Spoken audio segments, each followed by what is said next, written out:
Good morning, everyone. I'd like to welcome you to the Thursday, October 12th, 2023 Otero County Commission meeting, and I'd like to call this meeting to order. Have a roll call, please. Commissioner Marquardt? Here. Commissioner Manley? Here. Commissioner Burlow? Here. And we are going to be led in our invocation by our probate judge, Latonya Boyd. Good morning, commissioners and everyone. So let's go to prayer. Father God, we thank you for another day. We thank you that your grace and mercy shines upon us. We cry out, Father God, for those that are grieving, for those that have been in harm's way in Israel, Jerusalem, Gaza, and the pain and the Americans that are still, we're finding out, are there. And Lord, we lift up Weed today. We lift up Laura's family, Lord. We know not what tomorrow brings, but we know right now we have a choice, Father God, to lift you high. So we ask that you would touch her family, her children. And Lord, that's why we're here. We assemble together, every part of us, playing a part of Otero County. I come this morning thanking you for our commissioners and for our police and sheriff departments and for our finance department and our county manager. And Father God, we just praise you for every part plays a part. We give you glory that they will be encouraged today, that their labor is not in vain, and that they be not weary in well-doing. Lord, we praise you and thank you that as we come, you said if we need wisdom, ask. So I ask, Father God, in agreement with our fellow service people here, Father God, that you would pour out your wisdom in all the decision-making for Otero County. I give you glory and honor. In Jesus' name, amen. Amen. Thank you, Judge. I'm going to just say a little speech before we do the pledge, because I did some research on this, because this whole holding your hand out to do the New Mexico flag has always bugged me. I feel like it's a handout. So I did some research. I can't find out why we ever started doing that. So it was originally intended that you put your hand over your heart. So that's what I'm going to do. So join me if you want. Do whatever you want. But just wanted to let you know why I'm doing it. I pledge allegiance to the flag of the United States of America and to the republic for which it stands, one nation, under God, indivisible, with liberty and justice for all. I salute the flag of the state of New Mexico, the leading symbol of perfect friendships among united cultures. That felt better. Yes. Agreed. All right. Can I get a motion to approve the agenda, please? I'll make a motion to approve the agenda. Second it. All in favor? Aye. Aye. We'll start off with our sheriff's office report. And before Sheriff Black gets up here, I would like to not choke up while I say this. I'd like to thank all of our law enforcement yesterday, particularly the sheriff's office, for being up there in Weed with a horrible tragedy. New Mexico State Police was up there, Border Patrol, Game and Fish, and our emergency services, and we owe them all a big debt of gratitude for apprehending this guy as fast as they did, and nobody else got hurt. So thank you for that. Yes, ma'am. David Black, Otero County Sheriff. I'm going to kind of reiterate on that just a bit. To start off, I'd like to ask everyone to keep the McCormick family from Weed, New Mexico in their prayers.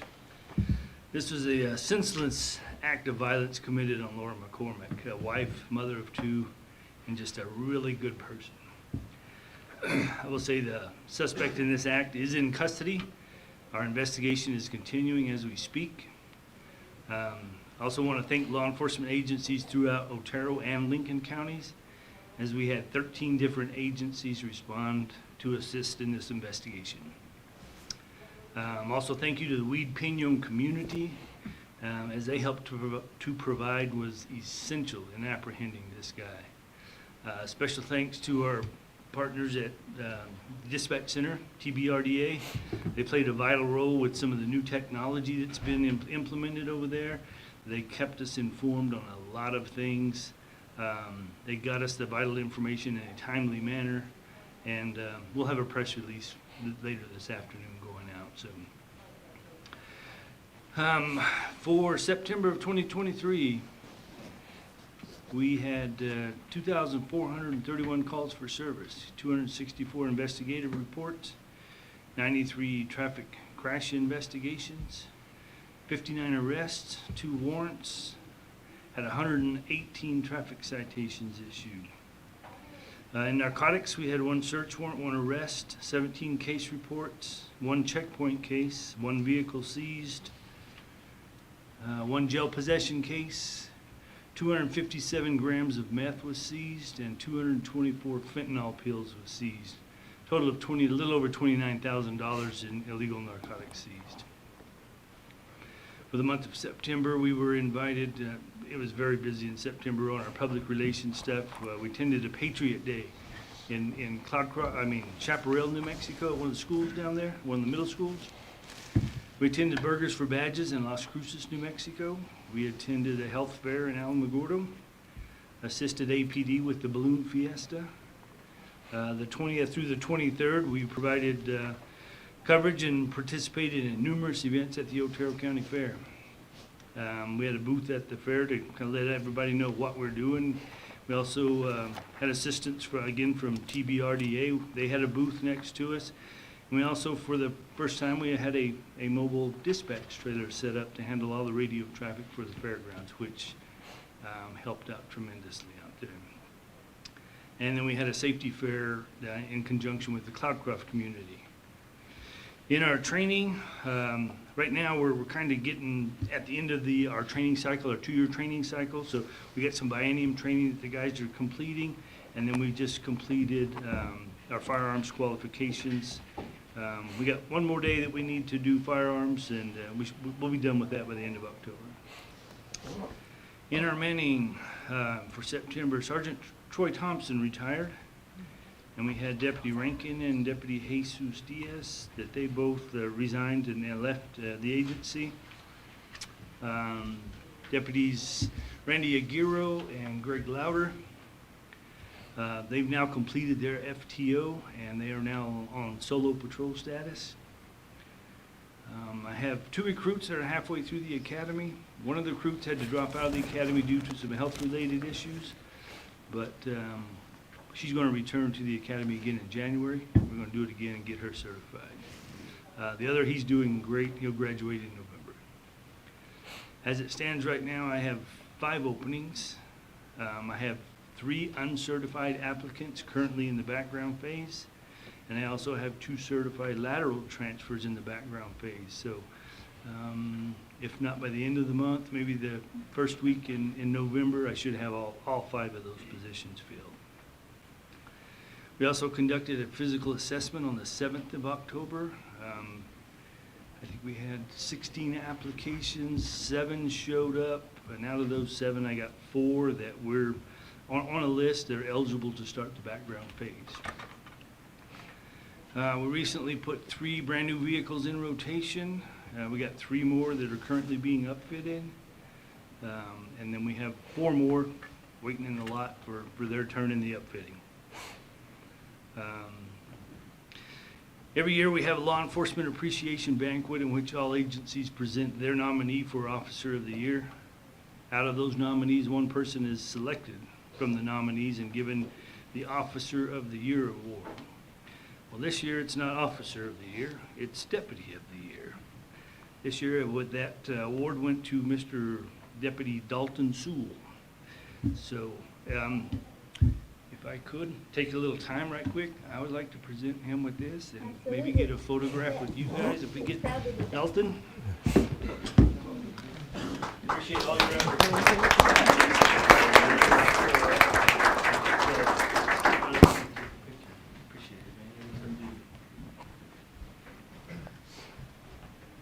Congratulations. Thank you. That's pretty cool. It is, Yeah. yeah. Very Proud of you. Thank you. Thank you. Gosh, I'm proud of you. Get over there. Oops. That's right. Here. Put this Squeeze thing. in just a tad. COVID's over. It's okay. Thank you. Congratulations. Excuse me, sorry. Congratulations, Sheriff.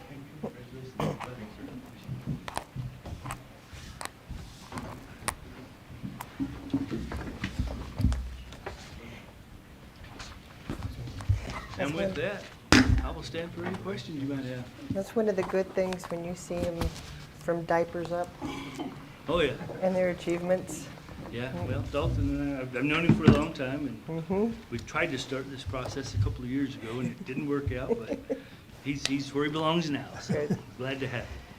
I don't really have any questions, but I had heard that Governor Abbott might be helping with some razor wire on the border to kind of help New Mexico out a little bit. Is Yeah, that true? actually down around the Sunland Park, Santa Teresa area. They're on the Texas side, but yeah, they're stringing that Constantine wire and stuff. That's an area that they have determined that people are coming into New Mexico, and they're hard right, and they're going right into Texas. They're circumventing the El Paso area right there. So, yeah, they've started, hopefully next week, I plan on going down there. The Sunland Park Chief has invited us down. I want to go down and have a look at it, see what's going on, and We'll take any help we can get. that is true. Yeah. It's true. It's just sad that Texas is having to take care of the New Mexico border. Yeah. David, I have one. RB informed me that the BLM had sent you a notice on trying to work together with some additional officers for like a $20,000 they were kicking in. Did we get an agreement worked out with them? Or We are haven't gonna- yet. Last I heard, I was waiting for the agreement from them. I haven't seen it. That is not part of it. I was actually going to follow up with you and Under Sheriff Jett on that. I did send an email with their proposal. It was the Doniana contract. It was earlier this last month, so I had planned to follow up with you on that and see if you guys were interested, if that would work with you. But we do have that. So Okay, yeah, you said it.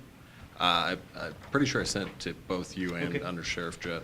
I'll look. It's been crazy. Yeah, yeah. Crazy. The- If I could just throw in one more thing, I forgot to mention that we did go to San Diego 2 weeks ago. So now I've been from McAllen, Texas to San Diego, and like 7 stops in between. I want to see what's going on in each section of the border, and each section, each community. It's pretty much the same thing. It's just a little different dynamics with geographical locations, you know, what problems they have. You know, like in San Diego, they got Tijuana right across that. They're having heck over there with that. So it's been very interesting to hit all these spots and just see what is actually going on and how they're trying to combat it. So, Do they have the, like right there, right when you're coming into El Paso, the camp where they're bringing the immigrants in and housing them until they get them? Do each one of the places you went to, do they have a facility set up like that also? the tents down here, that's Yes. the only facility I know of on the southern border right now. And you know, we've been hearing about this threat that's supposed to happen on Friday, and we even heard it from an ICE agent that we know in Michigan that let us know about it. Right. Have you gotten any other information on that? I have not, but here the past few days, I haven't got to my emails, and I get a briefing, an intel brief every morning. I usually get one from those. That will be what I'll do right after we get back to the office. I'll look through I'm those concerned briefs. about and- Albuquerque and the balloon festival that's going on this weekend. Right, There are a lot of people up there for that. yeah. If there's anything that I can share with everybody, I'll get it out to them as soon as we can. Okay, thank you. So I'm, go ahead. One last thing. This is kind of minor, but it's still on Bowles Acres on 2nd Street. About 6 months ago, I talked to you about, there was a red Dodge pickup. Before it was a green pickup, and you had somebody go out and they moved it.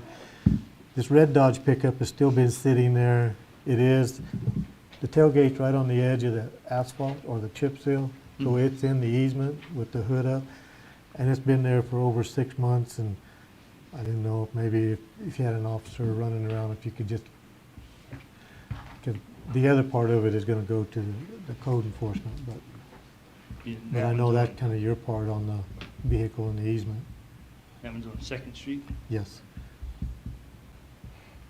I will have a deputy out there as soon as I can to check it out. Appreciate it. Thank you. Yes, sir. So I seen on the news where a Florida district attorney is charging people that are found with fentanyl with conspiracy to murder. Is that something that we can do here in New Mexico? Different laws in Florida. Right. Okay, New Mexico's a whole lot more lenient. Here's what we're doing. I put a team together. We have a team now that is going out on every overdose death in Otero County. We have actually charged 3 people with homicide based on our investigation, and we have to do it federally. We can't do it on the state level. We have charged those with the district attorney, U.S. district attorneys in Las Cruces. But that's what we're doing right now, is every overdose death that we have, I've got this team going out and doing an investigation. If we can prove that somebody provided them with fentanyl thinking it was something else, yeah, we're going to charge it. Oh, great, thank So- you. I mean, Say if we- we can charge people that own bars for people that go out and get wrecks and kill somebody for over-serving them, then I think that should apply to these drug dealers, you know. That's I pretty mean, much the route we're going with it right Mhm. now. And we weren't real sure how the U.S. District Attorney's Office over in Cruces would, they're on board with it. Like I said, we got 3 filed right now, and we'll keep doing it. yeah. Good. On the social media, there was a deal come out, there was a warning, the little pink bear-looking candy, I mean, they're not candy, It's a little gummies. yes, but they're supposedly very, very deadly, and they just put, and I've never seen or heard of them. I didn't know if we've seen any of that around here, or, Yeah, that's something, we have not seen that in Otero County, through narcotics and stuff. Otero or Lincoln County, none of us have come across that yet. good. We could have put a warning out in the schools or something for that, you know. Kids that don't know what they're eating sometimes. And that's another thing through the Sheriff's Association, when we were in San Diego, we're putting together a program, it's an educational program now, where we're gonna start putting stuff out as we see a lot of this stuff. Sometimes we get those briefs through HIDA, but as the Sheriff's Association, national, Western states, New Mexico, we're all part of the Sheriff's Alliance Group is what they call it now. We've got a lady that's working on those educational pamphlets and stuff, so we can start getting those out to the public and just let them know, you know, there's bad stuff coming across, a lot of it. Out of it. Anything we can do to help. Mhm.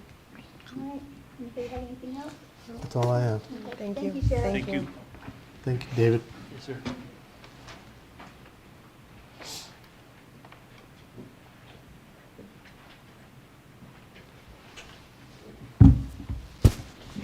Good morning, Commissioners. Matt Clark, Emergency Services. Good morning, Matt. Good morning.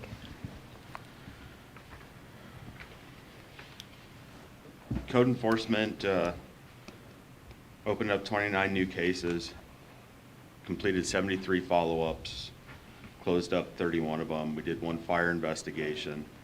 We did 2 building inspections of the La Luz School and Yucca School down at Chaparral.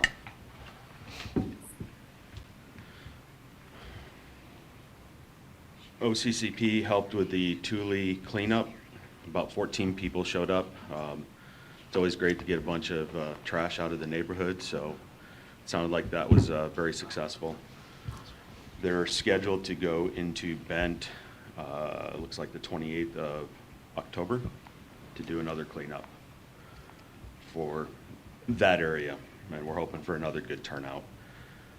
Up at the slash pit, we did 146 loads in, 9 loads out, and then this is going to be the last weekend that it is open, as we get everything prepared to close it down and take care of the slash that's in there. OES was out at the fair doing recruiting for the volunteers, doing first aid. We were out with the balloons on LaBelle Road. 2 very successful events. We got some good candidates and a lot of interaction with the public and just good fire safety passing on and information about the volunteers. So we're excited about that. Out at our Emergency Operations Center, we built the training room for it, not expecting it to be used as extensively as it has been.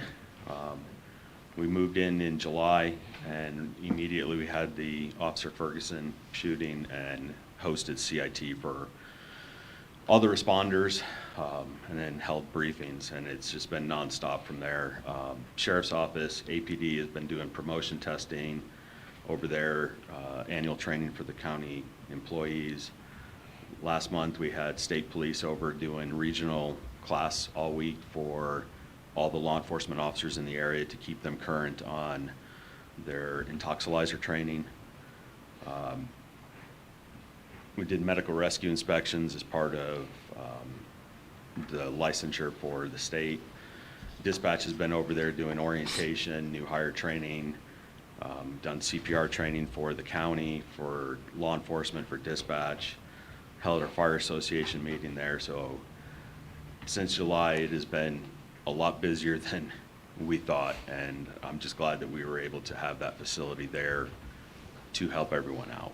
So thank you. I want to thank you for helping support that.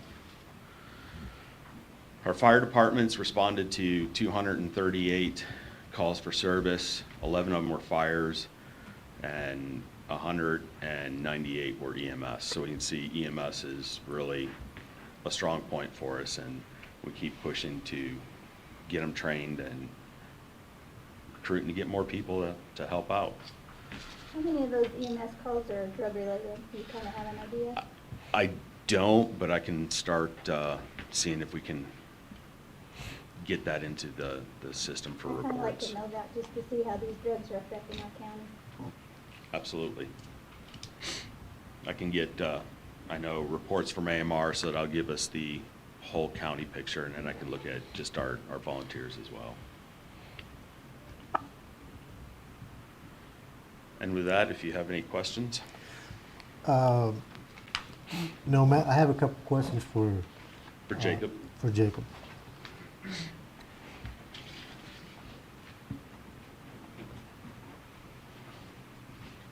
Morning. Good morning. Good morning, Jacob. This is going to sound repetitious, but I still have high concerns on the Florida 441, whatever that is. What the status on that? So just last week, we finally got the return where they signed for our certified letter finally. So we know that they're officially notified.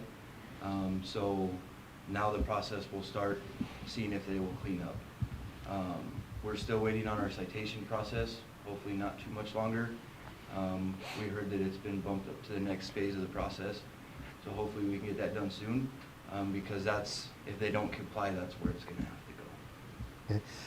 The other location is Bulls Acres, 2nd Street again. You know, they had that one trailer out there, they disassembled it, and the insulation was blowed all over. I drove through there again Friday. Now that whole lot is filled up with junk, like building materials and scrap. And then the whole front of the house along the street and everything is completely full again. Right, he's become non-compliant to us. He's not responsive to us right now. We're continuing to try to send the letters and see if we can't get a response from him. But that's the same scenario. That one's gonna end up having to go through the citation process, we think. Well, there is people living in the house, so they do come and go, so maybe one of them deals you have to sit a few minutes to wait for somebody to show up, but it's worse now than I've ever seen it. Right. So that's the same location that I had talked to Sheriff Black about with the vehicle. Yes, sir. So, okay. That's all I have on that. Can you give me an update on the Quail Trail mobile home? That's the one next to the Bell's Bonfim. Which one? The Quail one with the Trail. the one with the junk vehicles. Tracking down the property owner. Yeah, I haven't had any luck getting anybody to respond to me from that property yet. Mr. Cervantes calls me weekly. Right. One other location up there, we were dealing with it before, remember when they had the property auctions, it was at 51 Canyon Place. It went to auction, somebody bought it, and it still looked exactly the same. I mean, after auctions, it kind of appears to me everything just stopped. Nothing's went through. Can we pursue that? So I have Cody working on that. He went out there and tried to make contact. He ended up having to send a letter, and he hasn't got a response. He hasn't got the return letter back from that yet, so we don't know if they've got it or not. Oh, okay. They cleaned up 50, the one next door to it, but they haven't done anything started on the other one, so. And then update on Critter. On Critter. I think last month was the first time it was being addressed. Right, and we haven't seen much progress from Critter.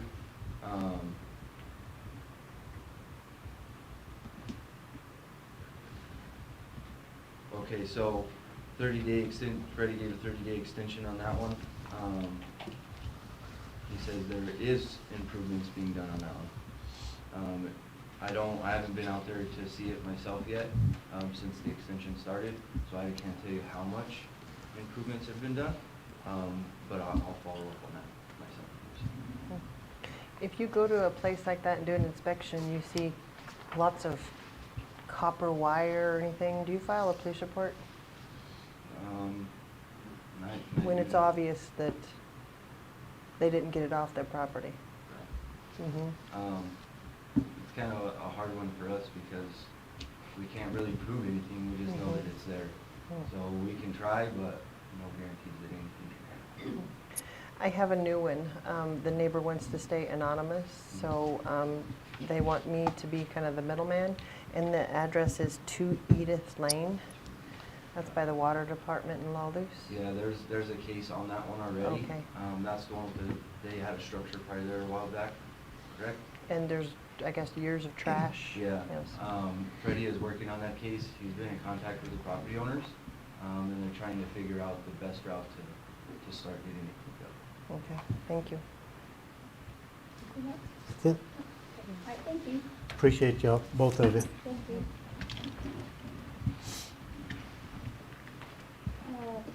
Road Department Project Manager are both gone for DOD training, so they won't be here today. So we'll go to the detention center.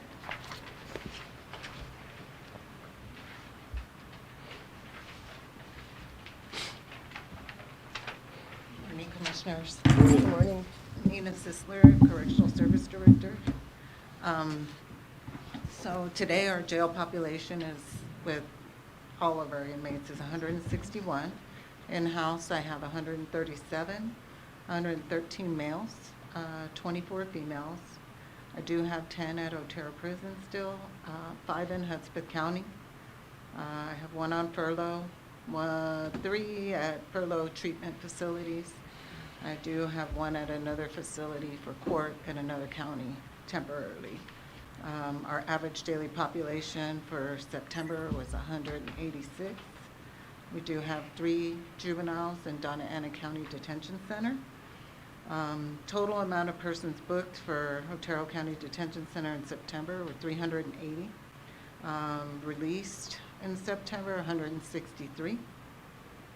We did transport 3 females to the Women's Correction Facility in Grants. I guess both facilities in Springer and Grants for the females are full, so they are not accepting right now, the prison anyway, for the females. We have 11 males that were transported to the Central New Mexico Correctionals in Los Lunas. 6 in-person courts and magistrate court.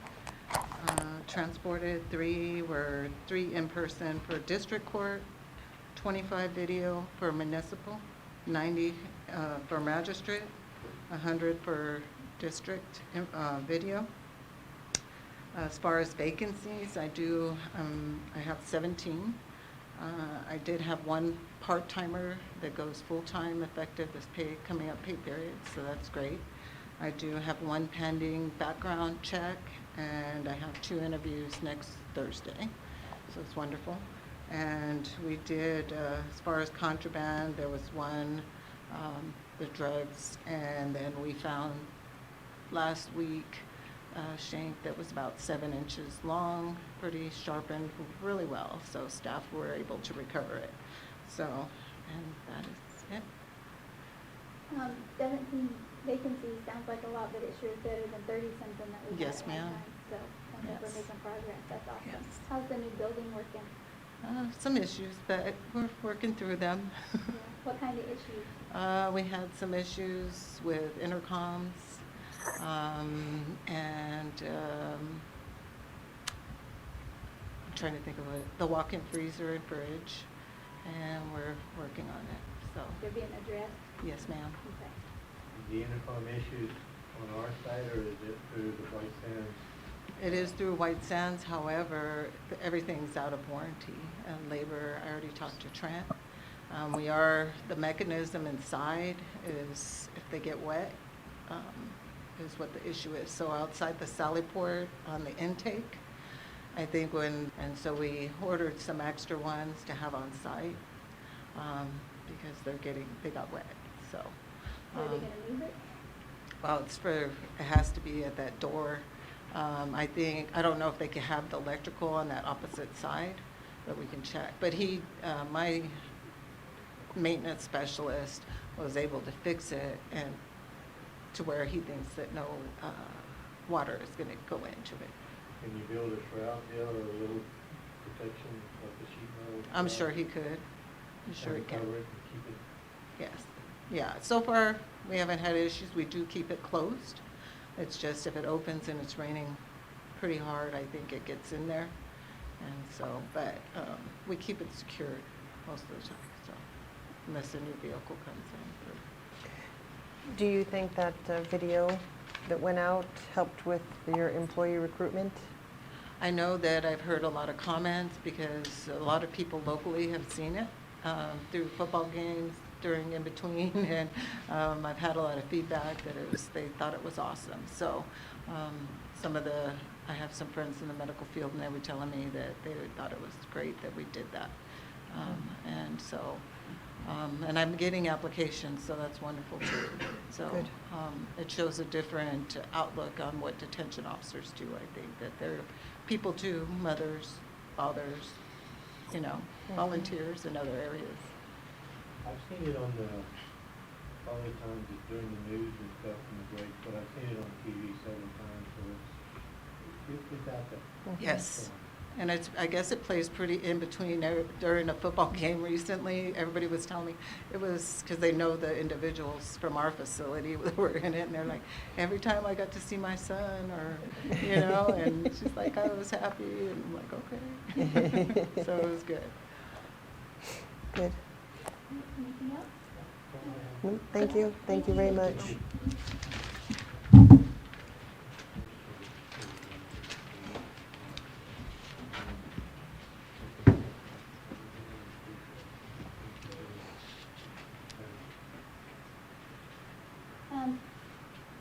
Did anyone from the Forest Service want to give like a report now, or did you want to wait until later when you're on the communication? I think we were hoping to go right after Abigail. That work, Mexico State. Okay, all right, so we'll just, We have some pertinent information to share. okay, perfect. All right. Well, we'll go ahead with the consent agenda items then, so get a cup of coffee because this will take a minute. Okay. Consent agenda item number 1, request approval of accounts payable bill list BL 9, 10, 11, 11A, 12, and 13. Number 2, request approval of healthcare assistance claims and disposition claims for October. Number 3, request approval of September 14th, 2023 special meeting minutes. Number 4, request approval of September 12th, 2023 special meeting minutes. Number 5, request approval of September 7th, 2023 regular meeting minutes. Number 6, request approval of August 28th, 2023 special meeting minutes. Number 7, request approval of August 29th, 2023 special meeting minutes. Number 8, request approval of August 18th, 2023 special meeting minutes. Number 9, request approval of August 18th, 2023 special meeting minutes. Number 10, request approval to award ITB 24-003 Suzanne Roadway and Bridge contract to Rock Canyon Construction LLC in the amount of $879,552.82, including New Mexico gross receipts. Number 11, request approval of resolution number 10-12-23/112-16, supporting the New Mexico County's 2024 legislative priorities. Number 12, request approval of resolution number 10-12-23/112-15 budget adjustments. Number 13, request approval to reclassify the communication officer position to that of 911 assistant director. Number 14, request approval for Sacramento Mountain Senior Services to apply for a United States Department of Agriculture not to exceed $400,000. Number 15, request approval of Department of Finance Authority Local Government Division Capital Appropriations Project Amendment Number 1 for the following projects: Chin, Otero County Fairgrounds, and Otero County Sheriff's Vehicles. Number 16, request approval of the New Mexico Department of Transportation Capital Appropriations Project Amendment Number 1 for the following projects: Riata Road, Suzanne Bridge, and Apple Road, Low Water Crossing. Number 17, request approval of memorandum of understanding between Otero County and New Mexico Department of Public Safety, Sunland Park Police Department, and Hatch Police Department for the purpose of providing enhanced law enforcement services. Number 18, request approval of housing agreement between Otero County and Hudspeth County, Texas, in the amount of $75 a day per inmate per day. Number 19, request approval of the replat of Missoni's Los Santos and Pisa subdivision. Whew, that's it. Okay, I'll make a motion to accept the consent agenda. I'll second it. All in favor? Aye. Aye. All right, we're gonna move on to our scheduled citizens communication. Abigail Fleck, I don't know if I've done this one. Flecky with the New Mexico Forestry Division. Abigail here? Oh, She's on Zoom. Oh, she's on Zoom. Good morning, everyone. Good morning. Hello, and thank you so much for having me on this meeting and making space in the agenda today.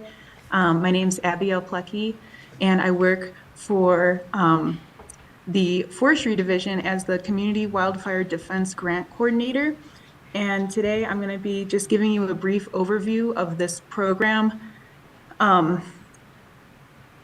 which is a 5-year funding opportunity authorized by the Infrastructure Investment and Jobs Act. And so with this opportunity, there's 3 goals: to restore and maintain landscapes, create fire-adapted communities, improve wildfire response, and 2 paths forward for project types. For this CWDG opportunity is planning projects such as a CWPP update, and then there's a hazardous fuels reduction project, but only on private, county, and state lands. So the CWPP update cap is $250,000, and a fuels reduction cap is up to $10 million. So this is a really nice opportunity for the state of New Mexico and private landowners. However, there's a little bit of strings attached here, because in order to qualify for a fuels reduction project, a community needs to have an updated CWPP of at least 10 years and proposed activities outlined within that CWPP. So I understand Otero County has a CWPP that was just updated in 2020, but there's been changes on the landscape, and at least the needs for the CWDG program, that CWPP needs a delineated and prioritized fuels reduction treatment recommendation. So a little bit more detail on mitigation activities and actual locations of those prioritized areas. So, but this is good news. I think it's really good timing for Otero County to get involved with this opportunity, because cycle 1 is out of the way. We got some of the kinks out, and for cycle 2, they're going to prioritize CWPP updates. So, and on top of that, I had the opportunity to attend the Otero County Working Group that has been rebooted, and we had a meeting 2 weeks ago in Cloudcroft. And there was industry folks there, the electric co-ops were present, and interested members of the community, and we put some pen to paper on maps, and so there's a lot of involvement in the community right now. So I think we have maybe a path forward for more project ideas that we can maybe include in a CWPP update if Otero County decides to participate. And again, it's perfect timing because we can still work towards, so the deadline for the Cycle 2 CWDG is October 31st. So if, again, you would like to participate, folks, a representative from Otero County can work directly with me. I will start your online application and go from there. And it's not too cumbersome. It's probably 8 categories. And 3 of them are checking the boxes online, so you can directly copy and paste. Another positive of this is if, I know capacity is an issue for some counties, but there's room for subcontracting or working with me or your district forester out of state forestry. So I'll put my email in the chat, but I just wanted to give at least an opportunity to let everyone know about this opportunity before the end of the portal too, because then Otero County could put in the following cycles for an implementation and get up to 10 million for private land, county, or state. So if anyone has any questions, I'll be able to take those right now, or if not, I'll put my email in the chat if anyone has follow-up questions after the meeting. I do have one question. It's on page 1, right at the bottom of your table of contents. The first paragraph. We notice the funding opportunity, NOFO, is for projects that will be carried out within the footprint of southern states: Alabama, Arkansas, Florida, Georgia, Kentucky, Louisiana, Mississippi, North Carolina, Oklahoma, South Carolina, Tennessee, and Texas, and Virginia. Nothing is mentioned about New Mexico in that. So, and you were correct. I think you're looking at a different region. So New Mexico will be represented in the West. So there's a Western NOFO on grants, forestrygrants.gov. Yeah, I'm just looking at some of the information that was given to me right at the table of contents and stuff. So that's why I was asking that question from the package that I was given. Okay, and I think Okay. I asked you the same question at the meeting that we had in Cloudcroft the other day, but Otero County's problem is we need log trucks, loggers to fall the trees, we need a masticating machine, and we need to stand up a sawmill to have something to do with all this timber that we'd be bringing out, which I'm 1,000% in favor of doing this because we need to protect our mountain communities and clean up our forest. So my question is, are those funds available for that type of equipment? And then would Otero County be the owner of that equipment? So there is equipment with, of course, strings attached, and there's going to be a lot of paperwork to follow, but not a logging truck. There's a size regulation, so it's going to be about a truck and smaller. So maybe a chipper can absolutely be on that list, and I can work with you on what equipment is and what is not eligible. But if you get larger than just a standard truck, it's going to turn not eligible. Correct.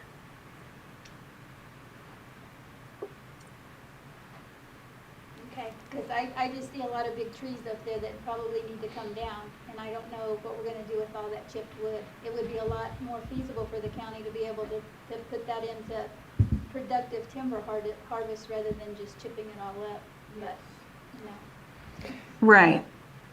It was my understanding that if we went forward with the funding, that we could partner with the local loggers and chippers to collect that. Am I wrong in that? That's correct. So as long as these actions are within your CWPP, you can go forward this cycle. And yeah, so part of this funding opportunity is we want to put into the local economy, right? So working with local contractors will add value to your application. The hard thing for Otero County is most of our loggers have left. And I have heartburn over that because now we need them. We've needed them all along and our forest is a mess. So we're gonna have to try to round up somebody that's gonna do this work. And so are you saying that if we get equipment for them to use, it would be the property of the county, or are we contracting with them to use their own equipment? They should use their own equipment, I think would be the first way forward. And at that reboot meeting, there was 3 contractors there needing work. So I think working with the working group and coordinating, how can we plan this out? Because another issue was contractors and other industry representatives at that meeting said, you know, maybe we don't have this capacity. We need to talk about what kind of projects we can take on and at what times. So I think there needs to be more communication on that and collaborative work with the government, local entities, and then the contractors in a room together. So I think it can be done. I would recommend that we use what the contractors have already, because they need to use it before they go bankrupt and we don't have any more left in the county. So if Otero County became the fiduciary and got the grant and got the money, then we contract with local loggers, and then we pay them, Otero County pays them directly out of the fund that we would get through this, correct? right. So it would just be a pass-through of money from the Forest Service to state forestry, to Otero County, then to the local contractors, correct? It's definitely a good program, and I mean, there's a lot of money in it right now, so I want to take advantage of it. I just, when you say streams attached and you're connecting that to the Forest Service, that makes my blood pressure go up a little bit because it makes me nervous. I don't like to have a federal nexus in anything that we do, but Right. And that's why I wanna recommend we focus just use the equipment that, you know, local folks have, and then there would not be those strings attached, because I am trying to promote, no, you know, it's just more paperwork, or, you know, down the line, if this is a new program, I'm just being completely transparent. But I think we have the capacity within the contractors we have within the county. well, that would be fabulous. I'd like to keep our local people alive and keep their businesses thriving.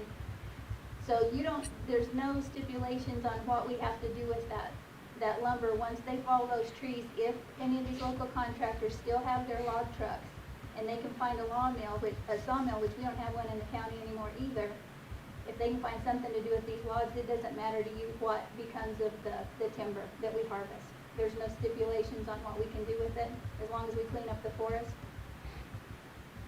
Does that make sense? I did not follow, I'm sorry. Well, if we contract with a logger and he says, well, I want to fall these trees, but I want to harvest the timber, I don't want to chip them up, I want to haul them somewhere and get some money for them, so they can get some board feet of lumber out of this.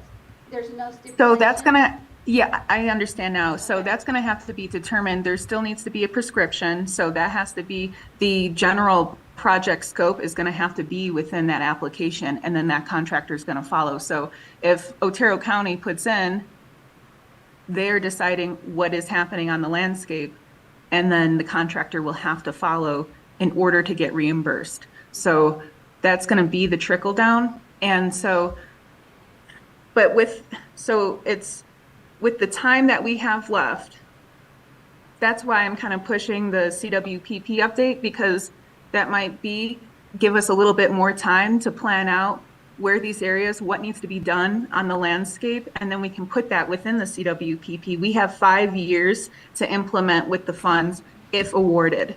So we have more time to strategically plan out what needs to be done. And with the industry in the wood and the larger equipment issues that the county has, so CWDG could be the low-hanging fruit just to get us started and geared up. And then the Forest Service has more of a wood innovations grant and can speak towards to those needs too. So this, I think, is just the planning and the start. So I think that could be a good foot forward for Otero County. And so this would be for this money would be for private landowners and for county property, correct?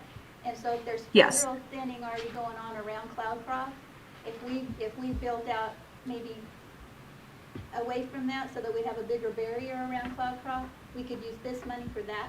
Am I understanding that right? And if As long as it's not on federal property, That's what I was gonna we say, can if it's implement. Federal forest, then we're kinda, that's not helping, because that's a lot of that is federal forest up there.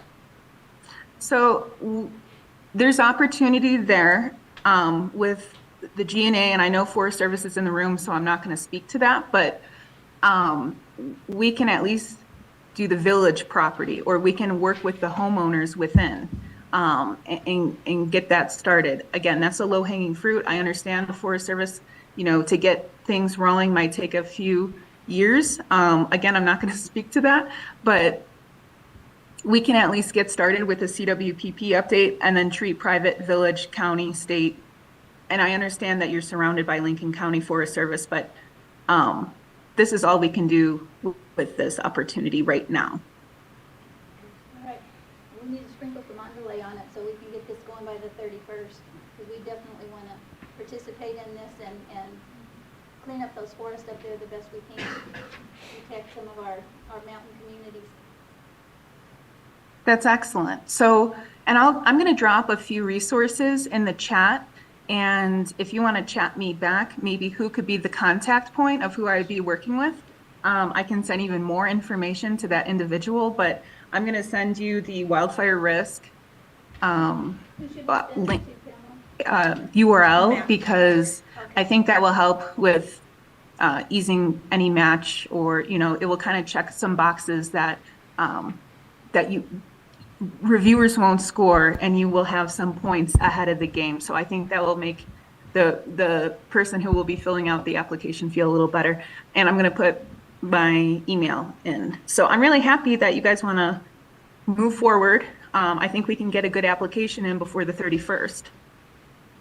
Commissioners, I'll have Matt Clark reach out to her. I do believe Sylvia has her information, so we Okay. can get that started. Okay. Thank And I you. know when we were at that meeting in Cloudcroft, and when you pulled up Otero County, we came up in freaking red. I mean, we were like 98 percentile for all the needs of this. So I don't think we're going to have a problem with our application. Yeah, 6th in the country, most likely for the community burn-up is what they presented. Yeah. So, okay, all right, thank you so much. Thank you so much, and everyone have a wonderful day. Thank you. Thank you. Thank you. That was interesting. Matt, are you going to be able to do that by the 31st? Is that okay? Thank you.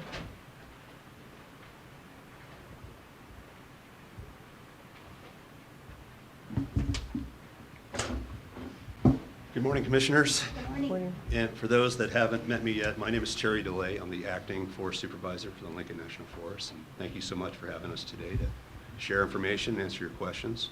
So acting, you're not going to be permanent? Well, I did put in my application, so you might be talking with the real deal. I get interviewed next Wednesday Okay. for the real job. Well, that's the first I've heard of that. That's good. Yeah, I've been kind of keeping it close to the vest. And it was depending on how this meeting went. No, just And hello to those of you I didn't meet at the Otero County Working Group. My name is Brett Miller, and I am the Shared Stewardship Program Manager for the Forest Service Regional Office out of Albuquerque. So I work closely with folks like Abigail at the state on things like CWDG, as well as district foresters trying to get work done across boundaries. So very much in line with your questions. Okay, good. And then I think you all know that RB gave us a list of topics to cover today. And we thought this would be, Abigail's presentation would be a good segue to cover the question of how the Forest Service would like to approach strategies to pair public land thinning with the private land projects occurring within the grant that you guys are pursuing. And I'm going to turn it over to Brett to kind of cover what we're thinking. I can talk about some of those opportunities, and so we're kind of reversing the agenda, and then we'll end up at the beginning. And I think that'll be a good way of doing it, because Abigail's absolutely right, and I talk to Abigail on a weekly basis about CWDG, that those funds are for federal non-Forest Service lands. But you asked about, is it a good use to extend the buffer, let's say, if the work is getting done on the Forest Service? That's exactly the purpose, right? So talking about extending that buffer in order to protect homes or reduce the effects of catastrophic wildfire, I mean, that's exactly what the CWDG grant opportunity was designed to create.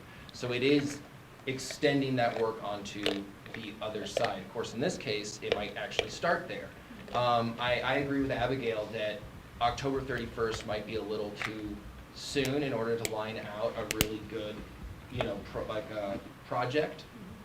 But $250,000 to do a CWPP update, I've never seen that much funding made available to do something like that. And one thing that wasn't mentioned is that can be used to fund a position, right? So a CWPP, like that grant, a chunk of that $250,000 could be to help bring somebody else into the effort so that we have extra support. I know this, Abigail's whole job is CWDG, and so there's support from the state, support from the Forest Service regionally, as well as at the Lincoln National Forest. But that's something that could be done, and then we could take that year. Let's say it can go up to 5 years, but within a year, I think we could have really good ideas of where that work could extend that buffer, and the Forest Service is willing and eager to engage in those conversations to do that planning. So we're thinking about landscape scale treatments. There is, you asked about what the funds can be used for, and there are some limits on size of equipment, and CWDG funds can't go towards something like a mill. There are, however, grant opportunities designed for something like a mill. So that's the Wood Innovations Grant opportunity. And so if that's something that the county would be interested in doing, which is applying for those funds in order to get a mill or some other facility that would make the biomass more profitable, that there are grants specifically designed to do that. In both cases, the Wood Innovations Grant as well as the CWDG grant, they are federal dollars, but they're not, there is no Forest Service nexus, as it were, because, for instance, with CWDG, they're competed nationally, so there's a group of reviewers that will approve those grants, which is why it's so important to work closely with Abigail, to help get the scores as high as possible.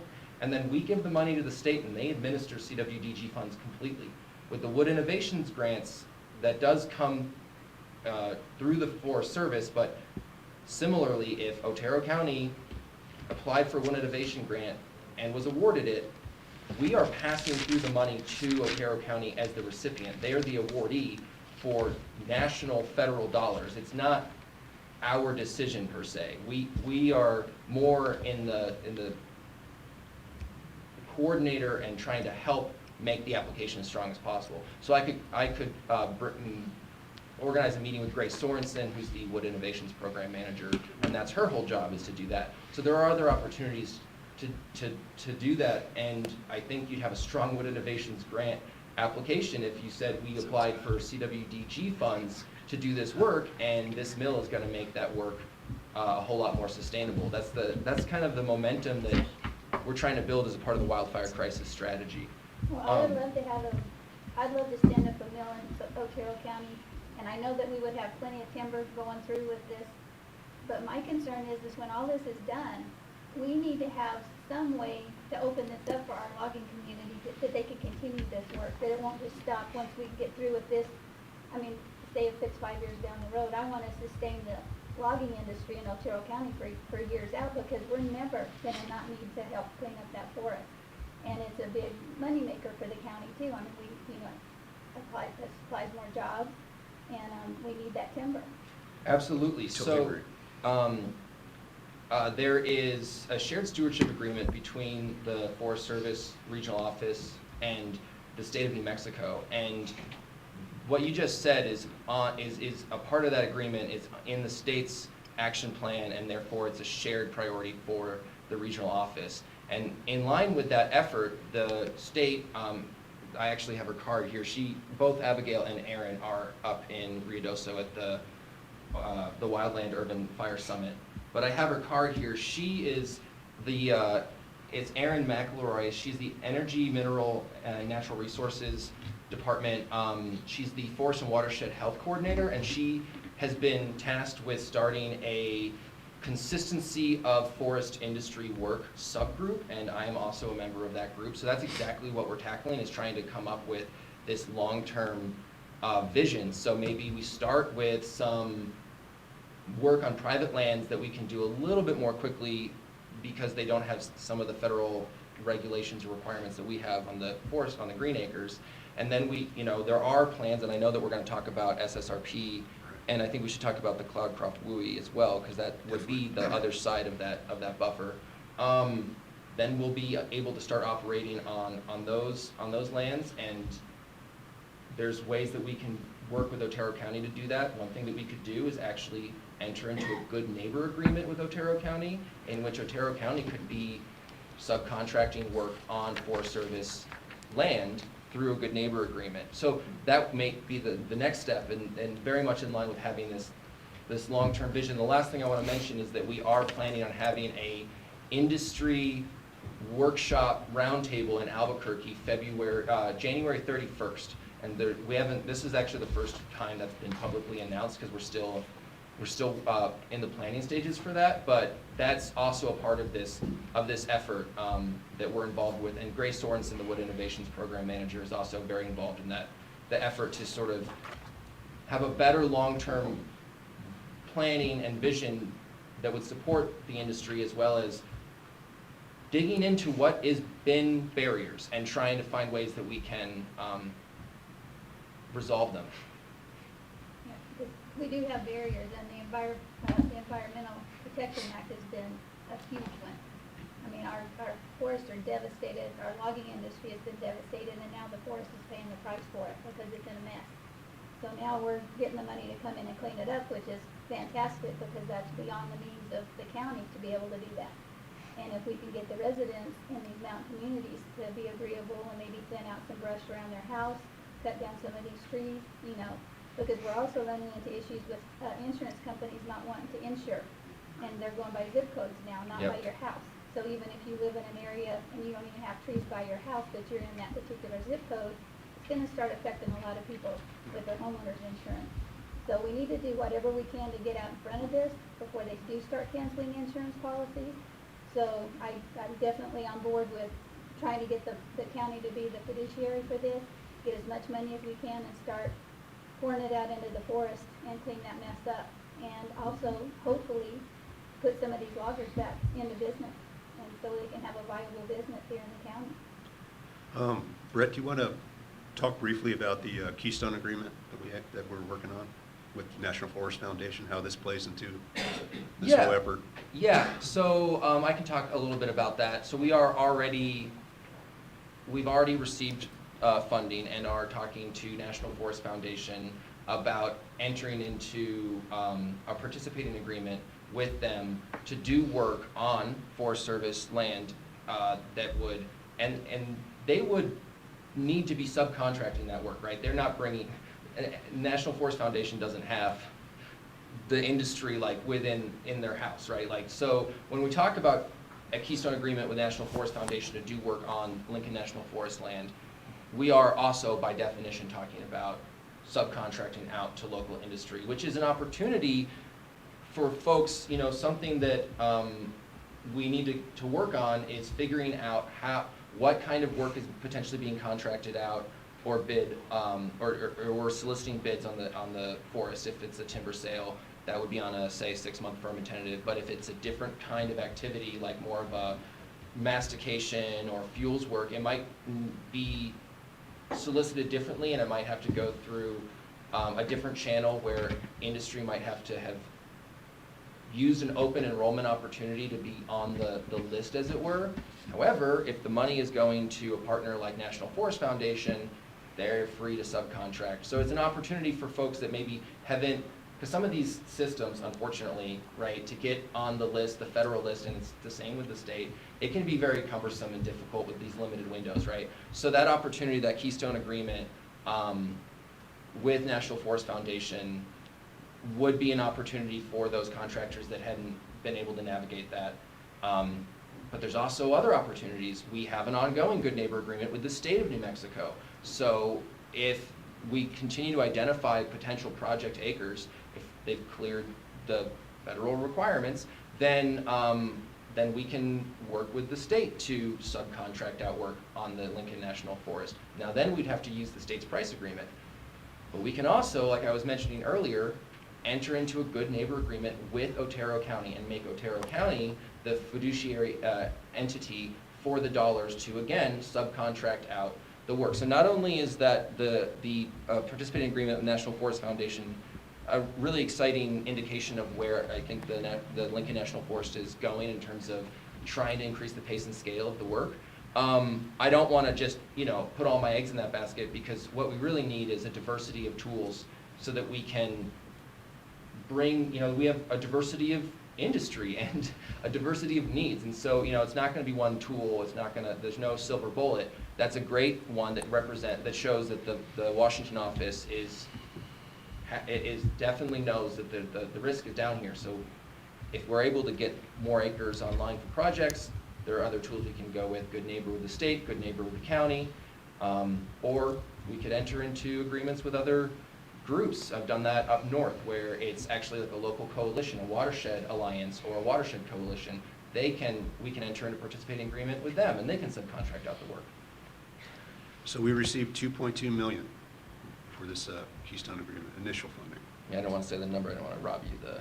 Yeah. That's your number to And so announce. it's a serious chunk of change. And the plans are to start work around 16 Springs area first, and then around Cloudcroft. We're finishing up the NEPA for the Cloudcroft. What are you going to be doing? Are you going to be actually falling trees and cleaning up? What are you gonna It's do? timber sales, it's fuels reduction, yeah, it's the whole gambit. But the main, idea is to reduce the probability of catastrophic fire affecting the private land in those areas. So really cool that, a lot of things are starting to come together. With what Abigail was talking about and what's going on our side of the fence.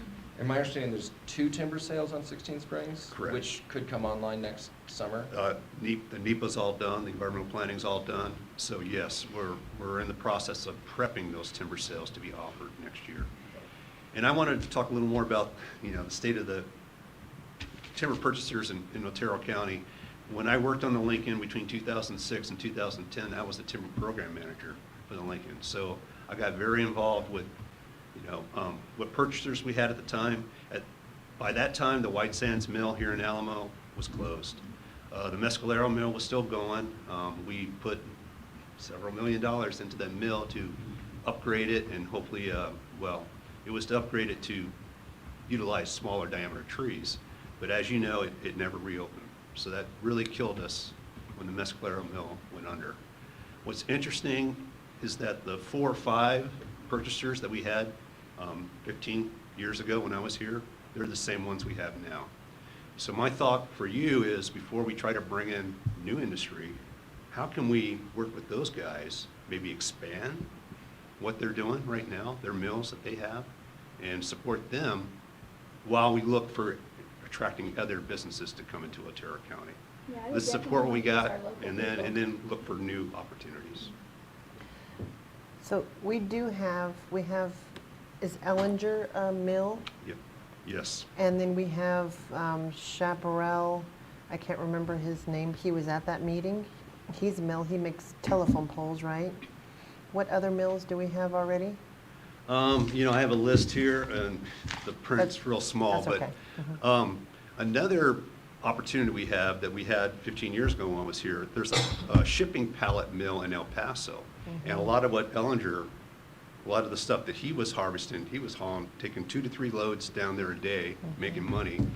I think because of COVID and other issues, they really haven't been running. They do have an active timber sale contract with us that hasn't been active for 3 years. So that is one of our local markets. If they get up and running, man, and they can utilize anything, aspen, white fir, some of our less desirable species. And that allows the Ellingers to, utilize the nicer logs. What Ellinger has been doing now is supplying the other 4 local mills with timber. Jimmy Briggs Mill, Vaughn's Mill, John Wilson, and then Lex. last name, but he's been supplying them. He's basically shut his mill. He just hadn't operated it because he's busy trying to supply. Some of the sales that he has done here recently, the Forest Service has taken the logs away from them out of the deal, and they're trying to do the secondary sale of the decks, which is hampering him. That's where he makes his money and then you've got him hauling 2 hours back in from his home. So they need to get back to the old school where the guys that are actually doing the logging can make money all the way around by hauling and getting, not taking the mills or not taking the decks away from them to where somebody with a lot of money can come in and buy these decks and haul them off to Texas or wherever. The other deal I'm real curious is how all of a sudden we're getting away from this Endangered Species Act. Well, there's no getting away from it. We have to work within it, and that's where collaboration with Fish and Wildlife is really important, to come up with prescriptions and plans that are approved within the law, right? We can't avoid the law or ignore the law, but there are ways to operate that we've figured out over the past 20 years. You know, things were harder in 1996.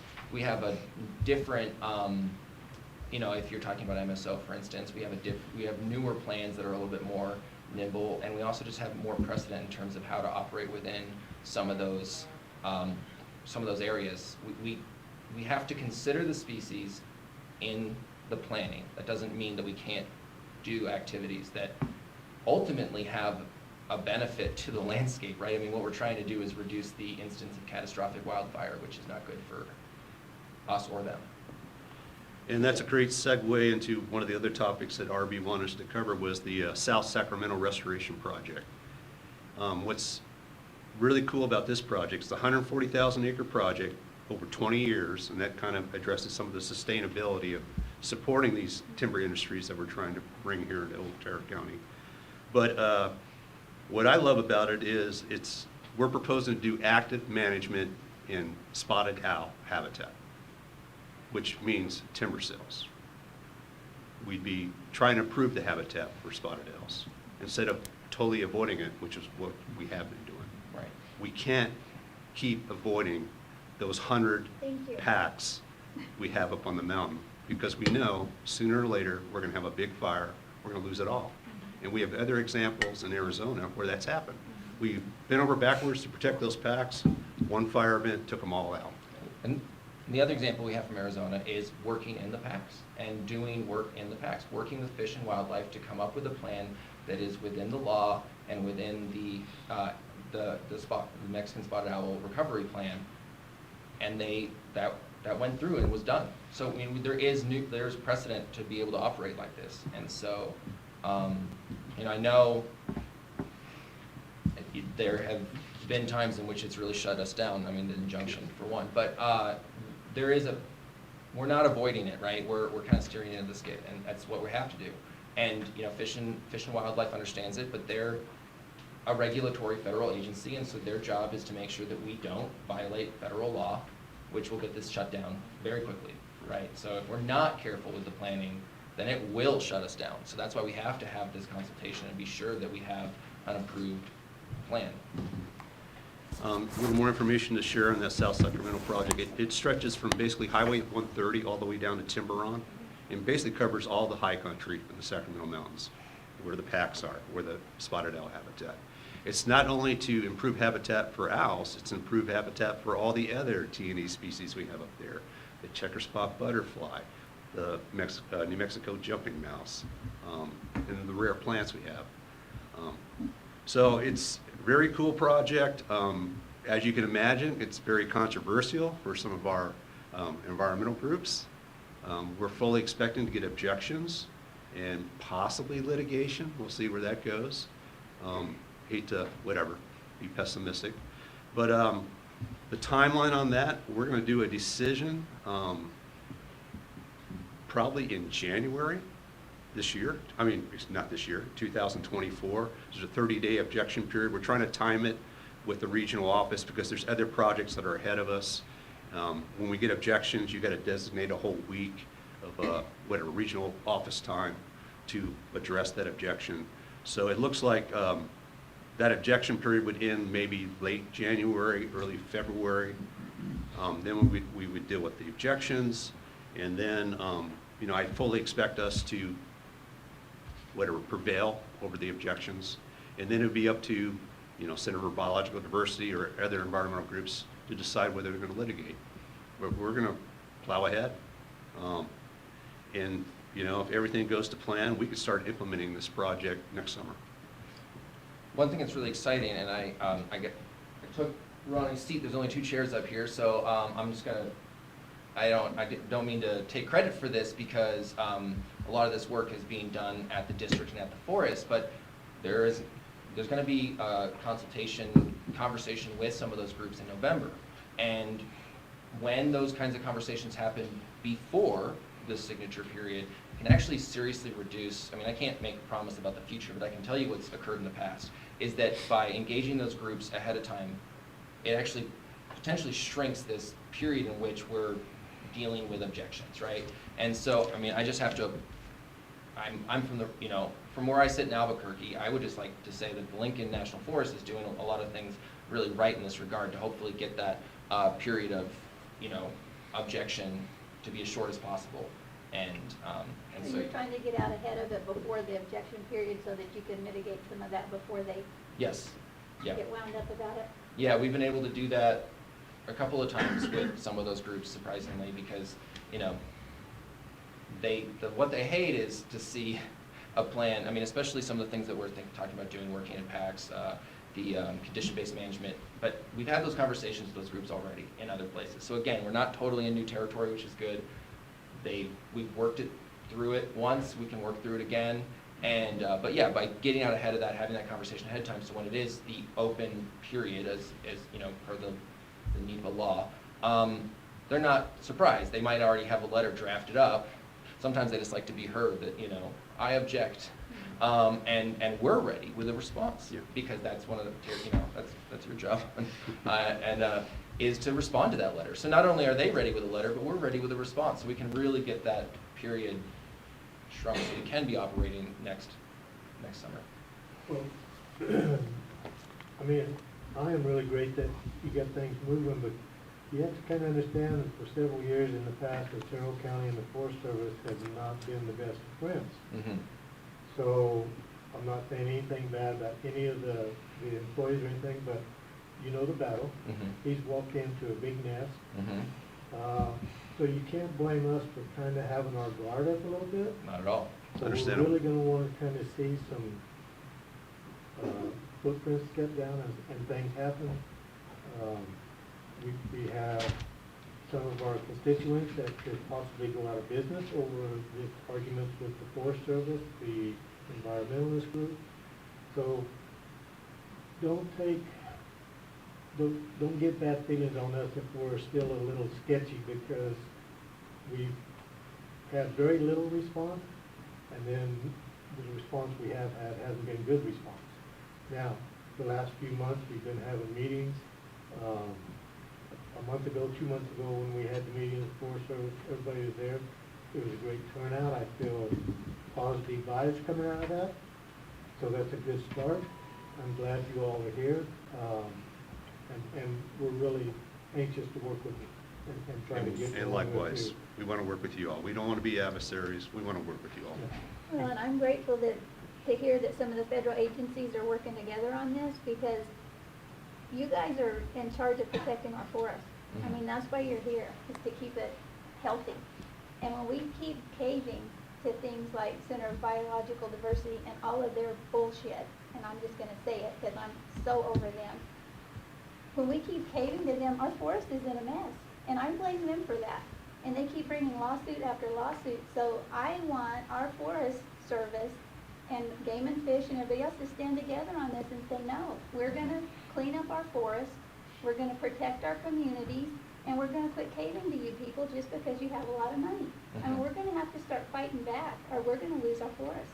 Totally agree. So I'm happy if you guys are joining forces, and I appreciate you coming today and, you know, Thank you. Yeah. listening to us and educating us on He's programmed. Hey, we had a couple more topics that we wanted to cover for you. So, are we done with Brett? Oh, yes, One of the questions that RB gave us was an update on what changes to expect in Bailey Canyon due to the checker spotted butterfly. And we're going to have Ron come up. And Ron, introduce yourself.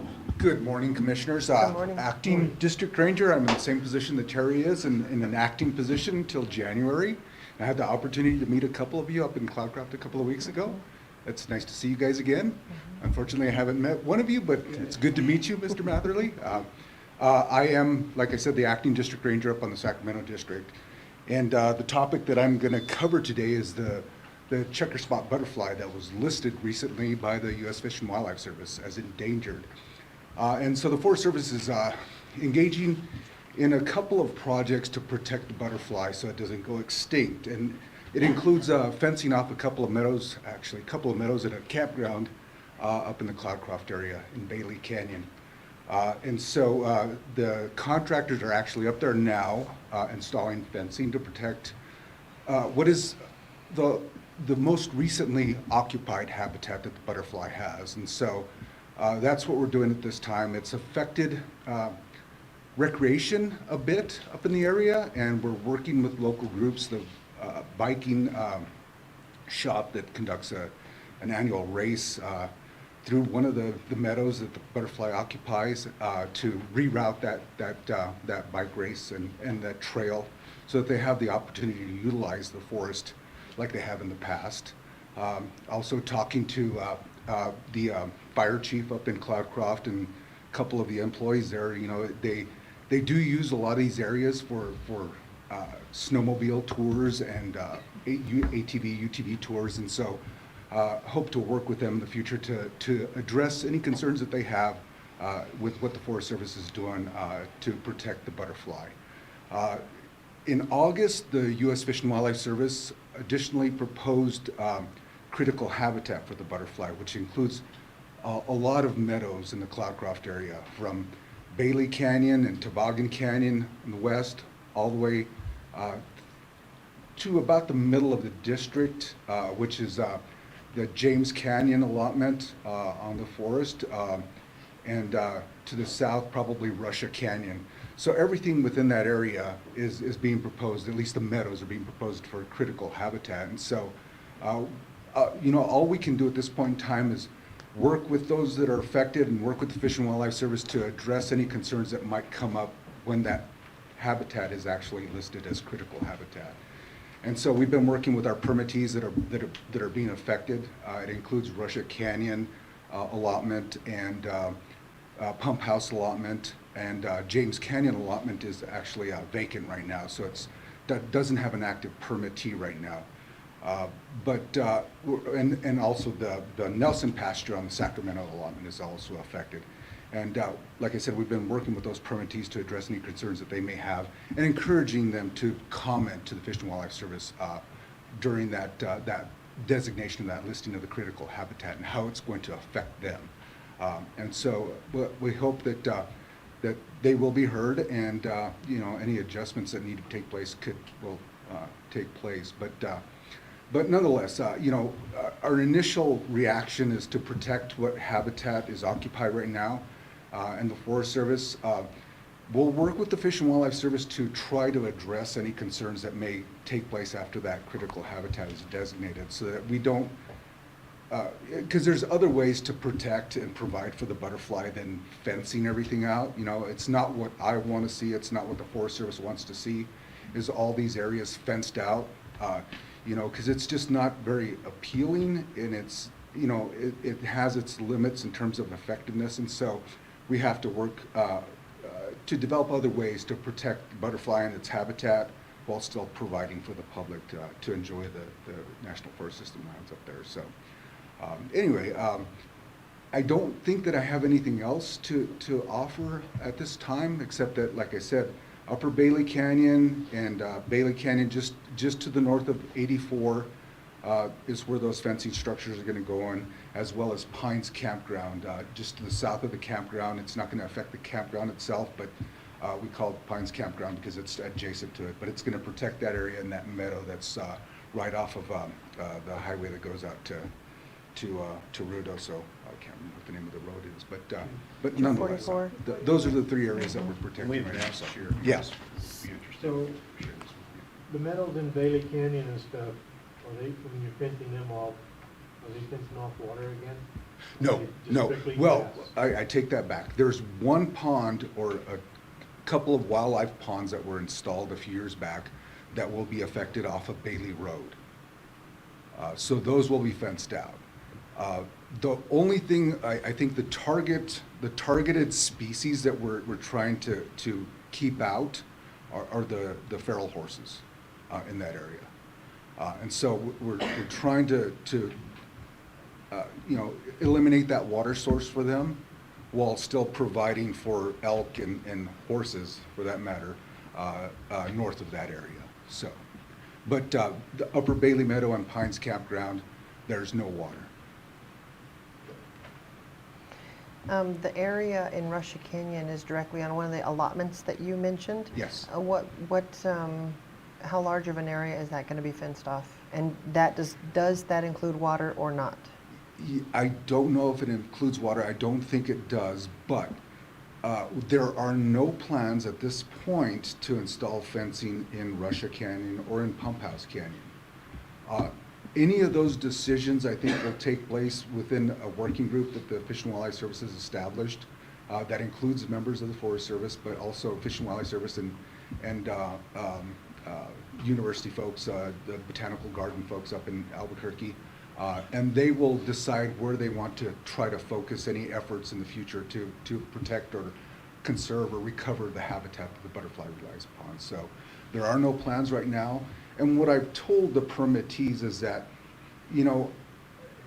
at least, within my ability, I hope to work with them and work with the Fish and Wildlife Service in the future to develop other ways to protect or conserve or recover the habitat so that we don't have to fence these areas out, because like I said, it's limited in terms of the success.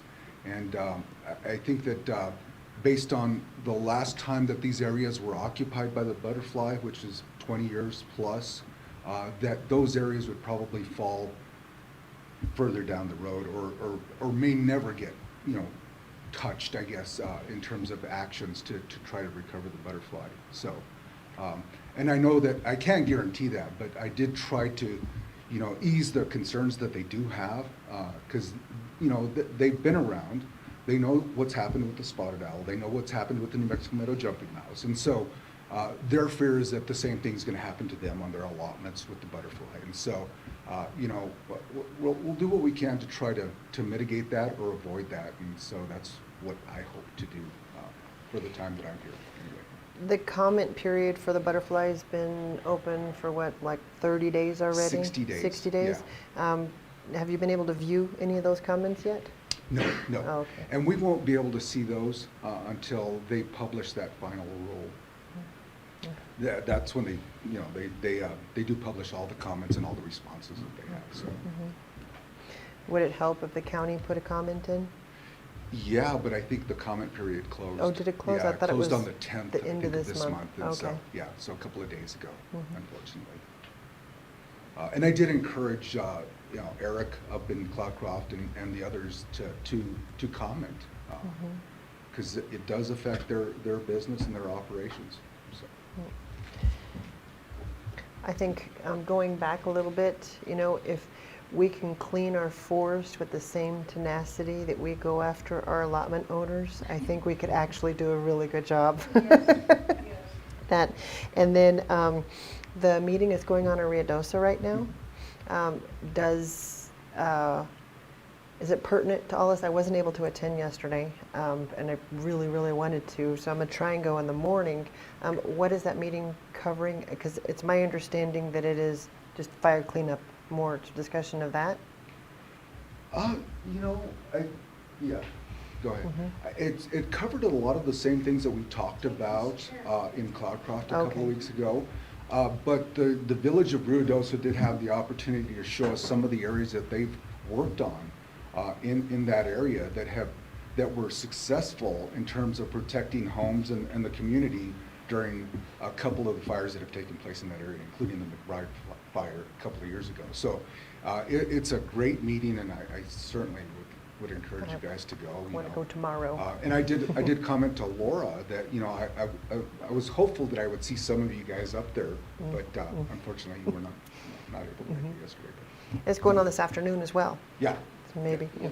And tomorrow morning, there's a talk about community organizations during disasters and elements of fire risk. So yeah, I think it'd be good. There's no field trip tomorrow. There's a field trip today though. Okay. And it's not just for southern New Mexico. There's folks there from Utah. There's, it actually has a bigger, it's an opportunity to have it down here. Bring those folks here, but it's not, it's not necessarily just a local event. There's a lot of conversations about local events. And then at the Cloudcraft meeting, we got to draw on Yeah. some little things. And how are the areas that we identified from the Cloudcraft meeting, where does that information go from, because we identified west of Cloudcraft and east of Cloudcraft. Now what do you do with that information? So what we would do with that information, so say that the county submits for the CWPP update for $250,000. That would be what, that would be what we would be doing, right? With that Otero County working group, we'd be following up on that conversation, writing that up, attaching it to the CWPP. That's the update, right? Is adding that to the, we're not going to reinvent the wheel here. Like, we have a good CWPP. All we need is this list of activities that really does just a bit more specificity in where they would be and why. And so that's what we would do with that information. And the alternative would be to take that and try to rapidly turn that into an application for treatment dollars by October 31st. And I certainly would not discourage anyone if wants to submit for that. But maybe this is an opportunity to go slow to go fast. So, it's sort of up to you what the next step is on that. It's either a very rapid conversation, or in my opinion, I think a stronger move would be to put in for the update so that we have a whole year to really have a rock solid CWPP that also does set us up. It will open again next year, and then we'll have the chance to apply for up to $10 million. And if that is awarded, I just wanted to follow up with, you were saying about engagement with the Forest Service and not being adversaries. We will be engaged in that process. I will come down for those meetings, and I know that the Lincoln National Forest folks will be engaged in those conversations too. So it's also an opportunity to have that kind of collaboration, which ultimately helps us with dealing with some of our more litigious and adversarial stakeholders. When we can show that we have the support of the community and we understand these community needs, interests, and concerns, that actually helps us in our response to some of these, because we are a multiple use agency. We do manage for multiple uses, not just wildlife habitat. Now we can't disregard it, but when we have a better relationship and a better understanding of needs and uses, then we have a better way of responding to those concerns. Anything else? There was one other topic okay. Barbie wanted us to cover. It was the forest plan revision.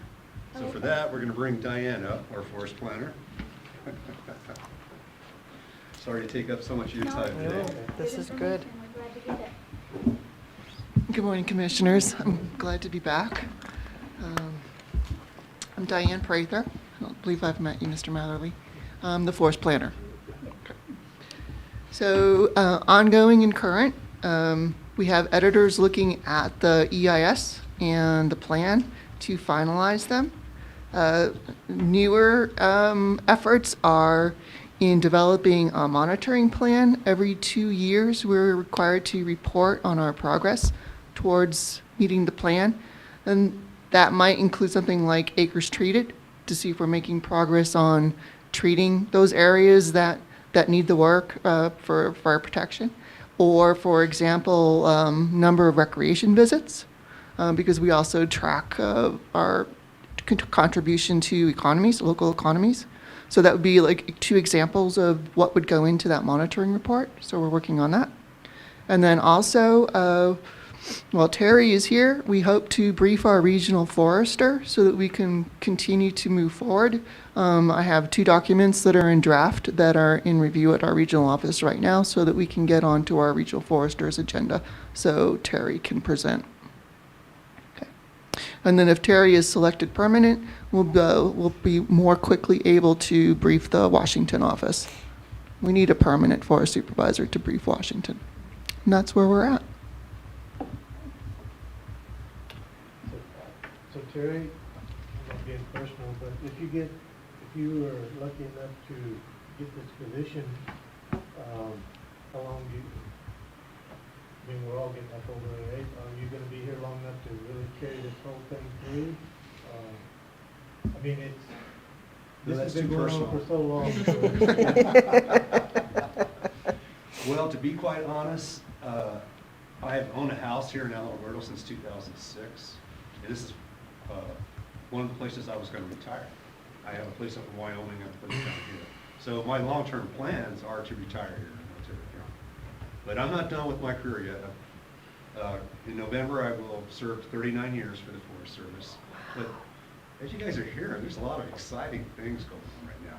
We've dreamed about getting funding to do effective fuels management. I mean, and there's all these funding sources as Brett shared. So it's an exciting time. So yes, I do want to stick around for a while and be part of that.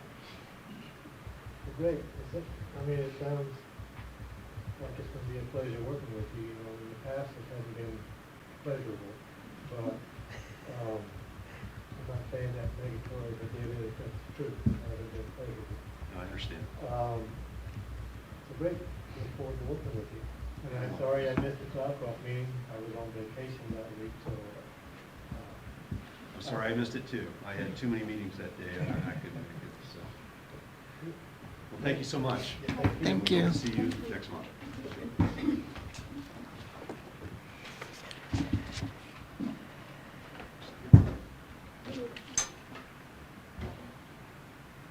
Lauren? Is that Lauren Reichart? Zoom again. Hello. Mr. or Madam Chairman, members of the Commission, County Manager, thank you so much for the opportunity to speak with you. There we go. My name is Lauren Reichelt.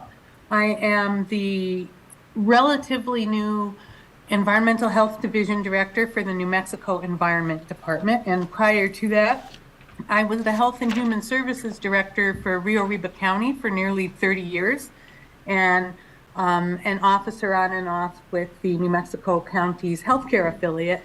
So county government is near and dear to my heart as the people who have boots on the ground and their ear closest to the ground.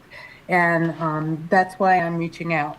And so right now, the division that I direct, Environmental Health, I oversee 3 bureaus. That includes cannabis and hemp, occupational health and safety or worker safety.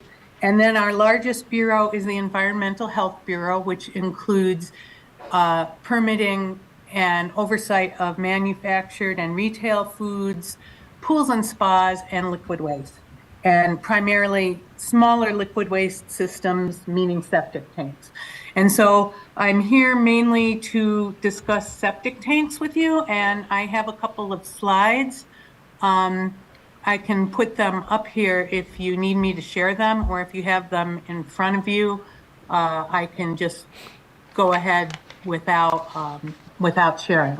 Well, based on whatever your pleasure is. Yeah, We got him yesterday. I'm sorry, I couldn't hear that. We need you to share your slides. We don't. Okay, hold on and let me get these up here and go to Zoom, share screen.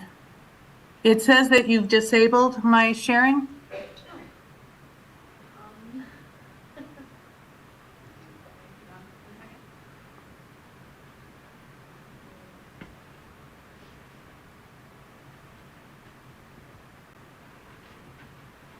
It still says it's disabled?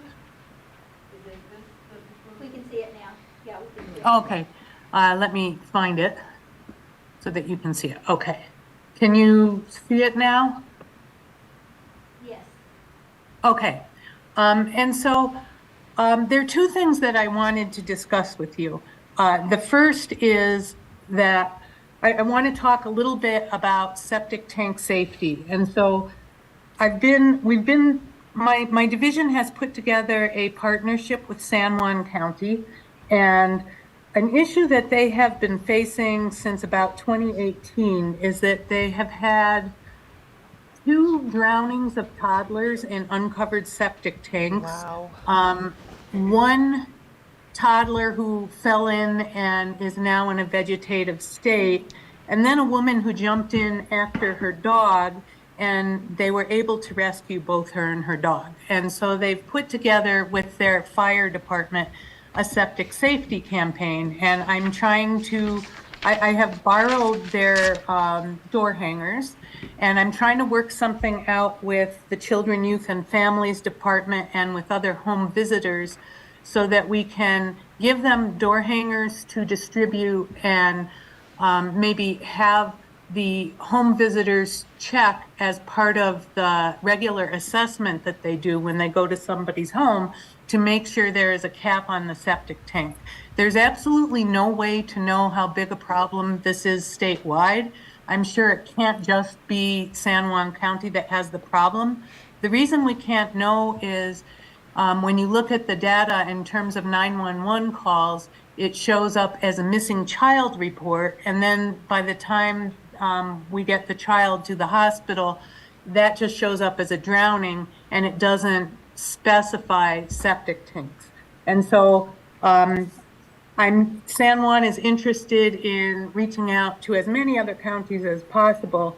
And so we're trying to set up a call system so that people can call and at least alert us if there's not a cap on their septic tank. It's not clear yet because we don't have funding what we can do about it, but I would like to look at grant funding to see if that isn't something that we can address. The second issue that I want to talk to you about is our proposed liquid waste assistance fund. So I believe back in 1978, a long, long time ago, we were allowed by statute to begin collecting $40 per permit, up to $200,000 a year that we can put into a liquid waste, in the statute, it's called a liquid waste indigent fund, to assist low-income residents to replace, repair, or decommission septic tanks. We began about 3 years ago actually collecting for the fund, and we currently have about $580,000 saved. We're looking for a way to kick this off and actually get it off the ground. And so we're exploring various possible ways to do that. One is that we have been speaking to the statewide COG directors about possibly doing a subcontract with the New Mexico Association of Regional Councils, or, the regional COGs. And so here's what the issue is in terms of trying to get it off the ground. We're only allowed to put 5% of the fund into administration, and the way administration is defined, that includes, if you were looking at healthcare, this would be considered programmatic, but in this statute, this is lumped in with admin. That includes having somebody like, say, you have for county indigent funds to do determination of indigency and any kind of case management that might be needed, because there are several other funds we might be able to tap prior to tapping this fund. And so the cost of administration, when it's defined that way, is much higher than 5%. And we're looking at possibly doing a transfer of funds within our own department so that we can get a contract off the ground, or else do this internally with enough staff to manage it. And so we have defined indigency based on HUD standards. And right now where we're at with the New Mexico COG Association, or Newmark, is that they're pretty excited about it. They're going to have a meeting of their own directors in order to formally decide whether they want to move forward as a potential partner. So within the next couple of weeks, and then they're going to let us know how much they think that it will actually cost them to administer. According to statute, the purpose of the fund, there's two purposes. One is to protect our groundwater, and the other is to improve the health and well-being of low-income residents. Obviously, $200,000 a year, when you're looking at probably $10,000 to $20,000 per septic tank at least, is not going to, we're not going to be able to produce data if we're doing something statewide to show that we're protecting the groundwater. What we're trying to do at this point is to just show that this fund can be gotten off the ground and administered successfully, to build partners who are interested in working with us. And then we are exploring several different avenues for funding this at a level that really might produce results in terms of like statewide data. And I won't go into all the details of that, but we're looking at options that include the state revolving loan fund. The Clean Water State revolving loan fund is one possibility. There's several grants that are coming out. It's hard to say exactly when they're coming out. The NOFO was supposed to come out in August, and we're still waiting on it. So these might also be options. So we're looking at those funding streams that will meet the level of need and the fund's objectives, including potential future partnerships. One of the reasons I'm excited about working with the COGS is I want to build relationships with counties. Counties are used to this kind of fund because back when I worked for counties, we had the Sole Community Provider Fund, also known as the County Indigent Funds. And it is a really very similar kind of proposition. So this visual describes right now how we're proposing this might work. So I am the Environmental Health Division Director. I just brought in a brand new deputy director. She's only been on board for 1 week. She is a licensed independent social worker, and she has a lot of experience running case management and determination, like indigency determination programs. And so she would be able to work with either our own staff or with Newmark to help them to build the capacity and to provide them with any trainings they need to do this kind of work. So some of the things that the director's office would be temporarily responsible for, and then would probably move once we had the staffing complete and had built capacity, to our to one of the bureaus, to the liquid waste program within the Environmental Health Bureau. First of all, we would jointly write the third-party agreement along with including liquid waste, but also including Newmark. We would do the monitoring of the deliverables, which we're quite familiar with. We would be doing the evaluation and participant with EPA. So EPA has told us that they would provide evaluation of the program to us free of charge.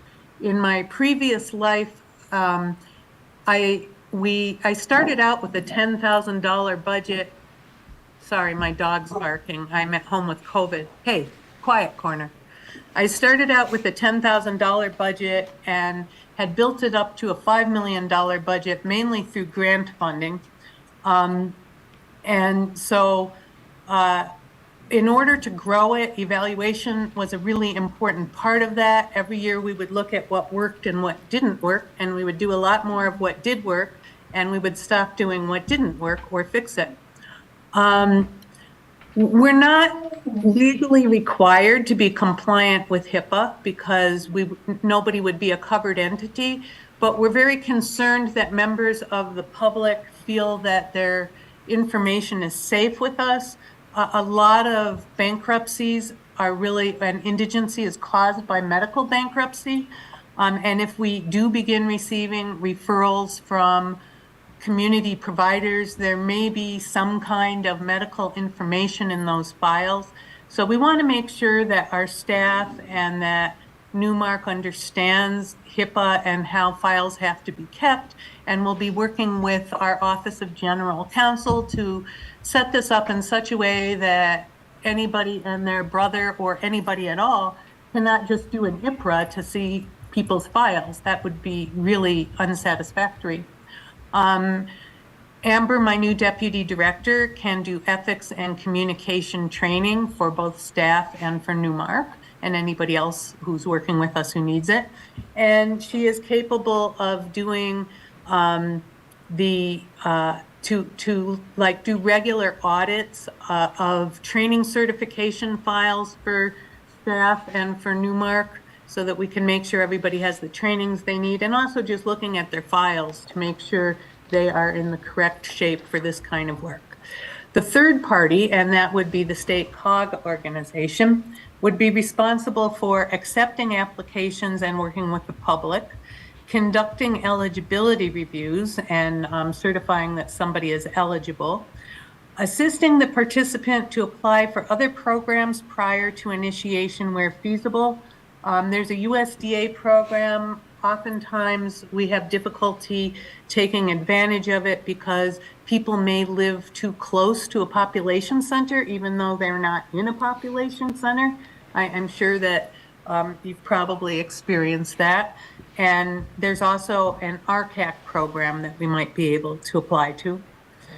They will maintain participant and installer agreements, and they will issue checks to the contracted installer only after the liquid waste permit issuance.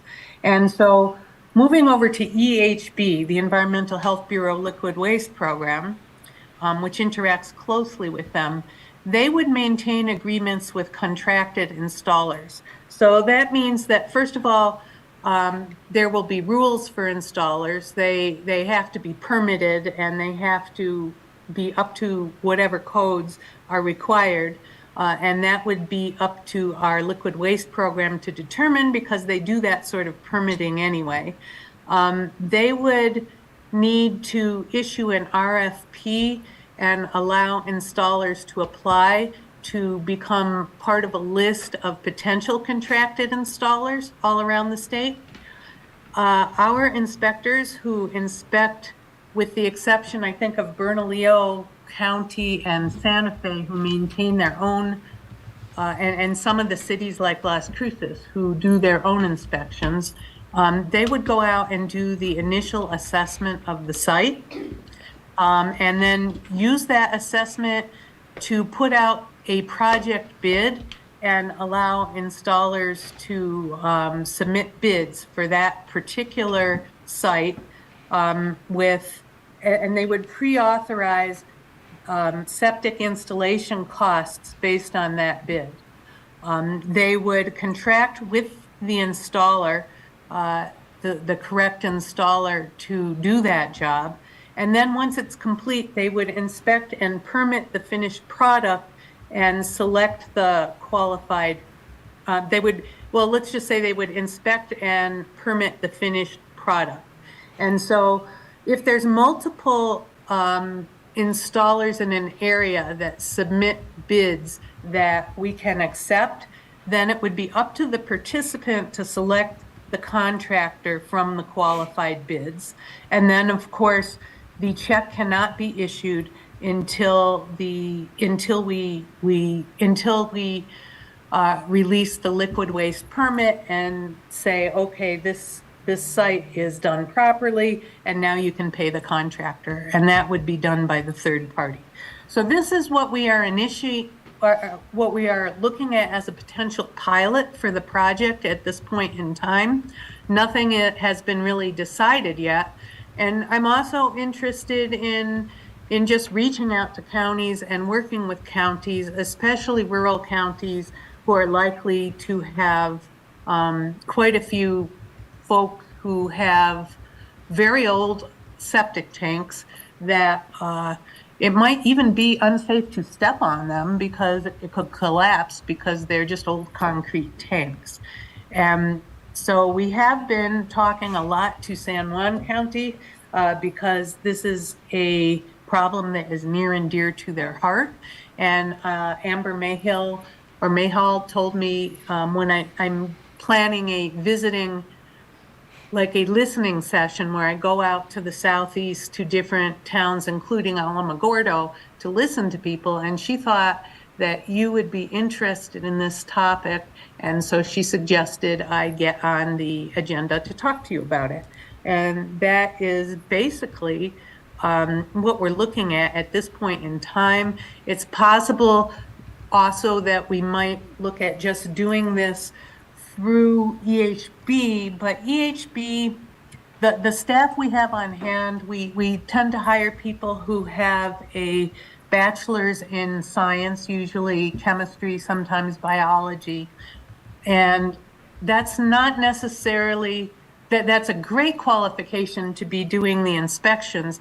It's not necessarily the right capacity or qualification to be doing indigency determination. So we're just trying to figure out what is the most effective way to run this program. And right now, those are the two top contenders for how we do it. And that's this program in a nutshell. And I'm really interested in hearing anything you all have to say about it. Well, right now, we are involved with the USDA on wastewater management in the Chaparral area, which is the southern part of New Mexico, or the southern part of Otero County. So any kind of information we can get or help would be very helpful. We are still in the planning stages, talking stages, but it is a very important item. The Chaparral community on the Otero side, there's like 15,000 population there, and it's all septic tanks, the whole entire part of the county. So it is an issue coming up, and there I'm sure are a lot of older septic tanks. There's a lot of probably septic tanks that have 2 or 3 mobile homes or 2 or 3 residents tied into one. So this is it's a new, interesting topic for us, and we're kind of in the process of learning about it. Commissioners, if I may, I'm too very interested in this topic, and I would like the volunteers to be the point person to work with Lauren on this issue, if you don't mind. I would love for you to do that. May I ask who that was, who wants to be the point person, and how I reach you? Manager, Pamela Heltner. I'm sorry, say that again? Pamela Heltner, Heltner, and she's our county manager. I'll send her the info. I have her email, so I'll send her Pamela's information. Sylvia's gonna send Thank you, and I'm sure I can get your contact info from Amber as well. I've known her for years. Okay, yeah, Sylvia's gonna hook you up with that. So, and if you are interested, I will be in Alamogordo, I believe, on the 19th, meeting with staff and different people in the community, and Amber's helping me to pull that together. I just have one question. This is Amy Barella. Are you presenting this as part of needing our assistance in pointing people in low income that may need repairs for septic, or are you trying to present this so that we have our own department to allow for indigency requests in like a wastewater plan type thing? Well, at this point, what we're thinking that we could probably reasonably do, because the Newmark director passed away, and so they have to hire somebody new. They think they could be up and running by January, but we're government and things can take a long time. So What we're hoping for is that we could do 2 per region. There are 7 regional COGs, so that would be 14 septic tanks. Mostly I'm presenting it to you for information and to build up partnerships and to begin brainstorming what the future looks like with the program. I don't have a specific ask at this point in time because we don't have a specific program. Thank you. I would like at some point in time to think about the county indigent fund structure and how it obviously couldn't be directly, because you can't use Medicaid to fix a septic tank, but maybe there are things about that law and about that structure as we look at trying to turn this into something more than a one-time pilot of $600,000 that is more permanent and stable. We have to look at how we set that up and what ways we change the existing statute. The statute is so limited, it doesn't really allow for that. So that's when I'm really gonna wanna be brainstorming with counties about potential partnership and how that might work.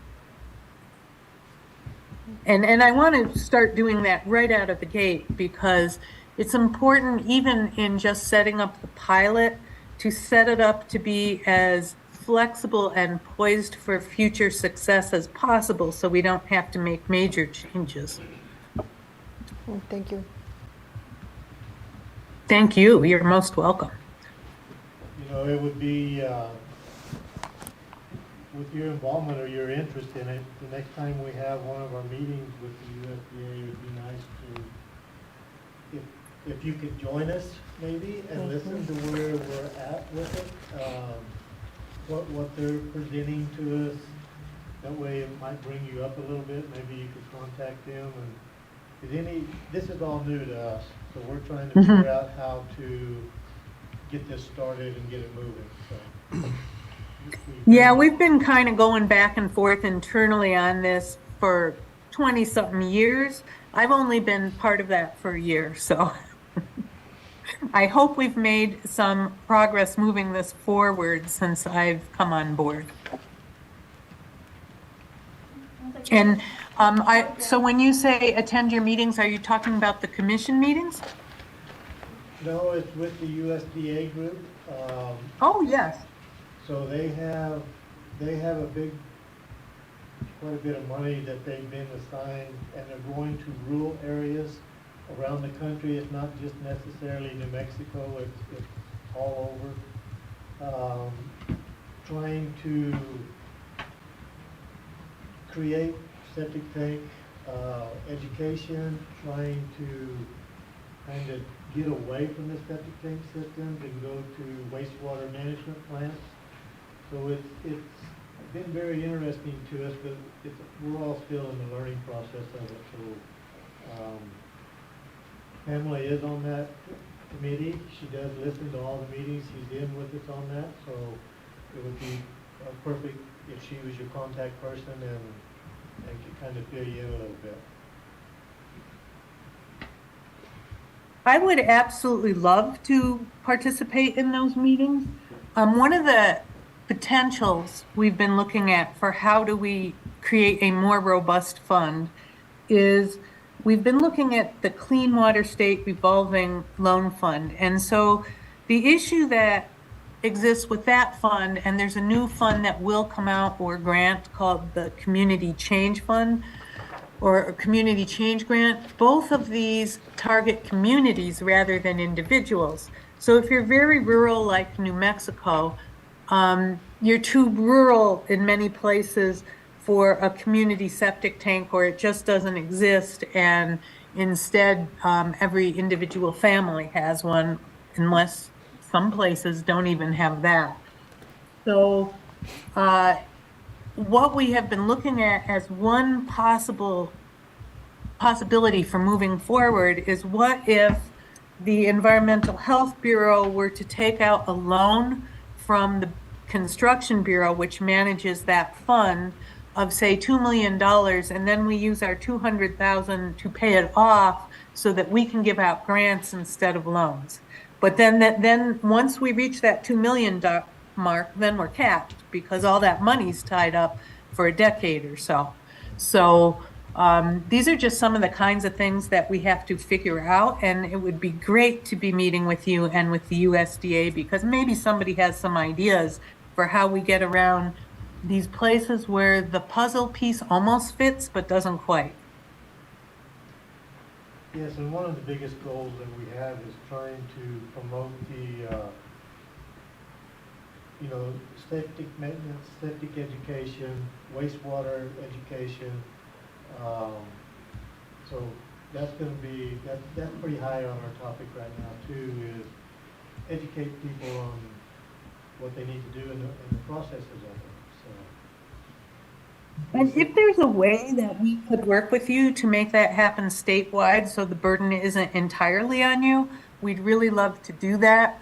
I'm pretty certain that if we can explore a connection with CYFD, at least on septic safety and on septic health for families, we probably could go after, right now I've only been able to apply for things like EPA grants, but I'm sure that there are, say, Annie Casey or other funds that we could go after if we're talking about children and septic tanks. And so a lot of these families will have children, and that will be an issue. And I think a collaboration with CYFD and DOH would be a possibility.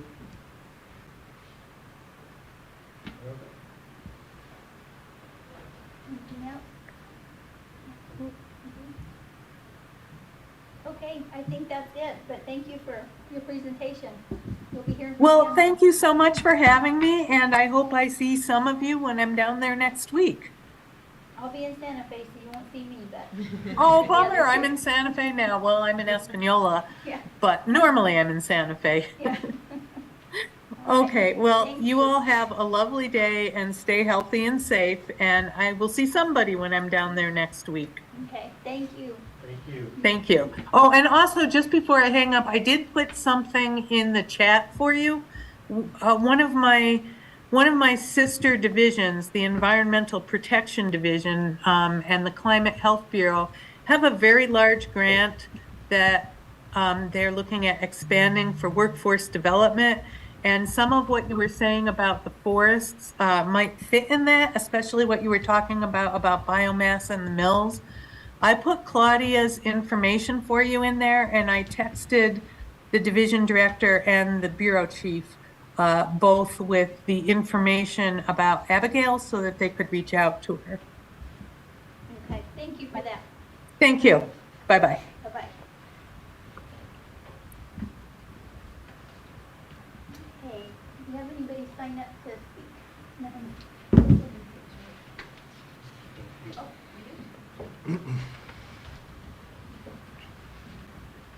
did you get that community change zone that she was talking about? And I'm gonna reach out to her this week. Yes. Okay, James Wimberly.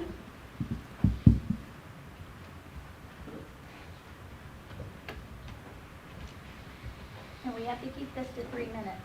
Okay. I'm James Wimberly. I'm the manager of Eileen Acres Sewer and Water Company. We service the La Luz area. Eileen Acres was established in 1984 as a state-regulated PRC privately held company. Currently, we serve 300 county residents, and with build-out, we'll serve approximately 600 county residents. Today, I'm here to talk to the county about potential transfer of our water system to the county.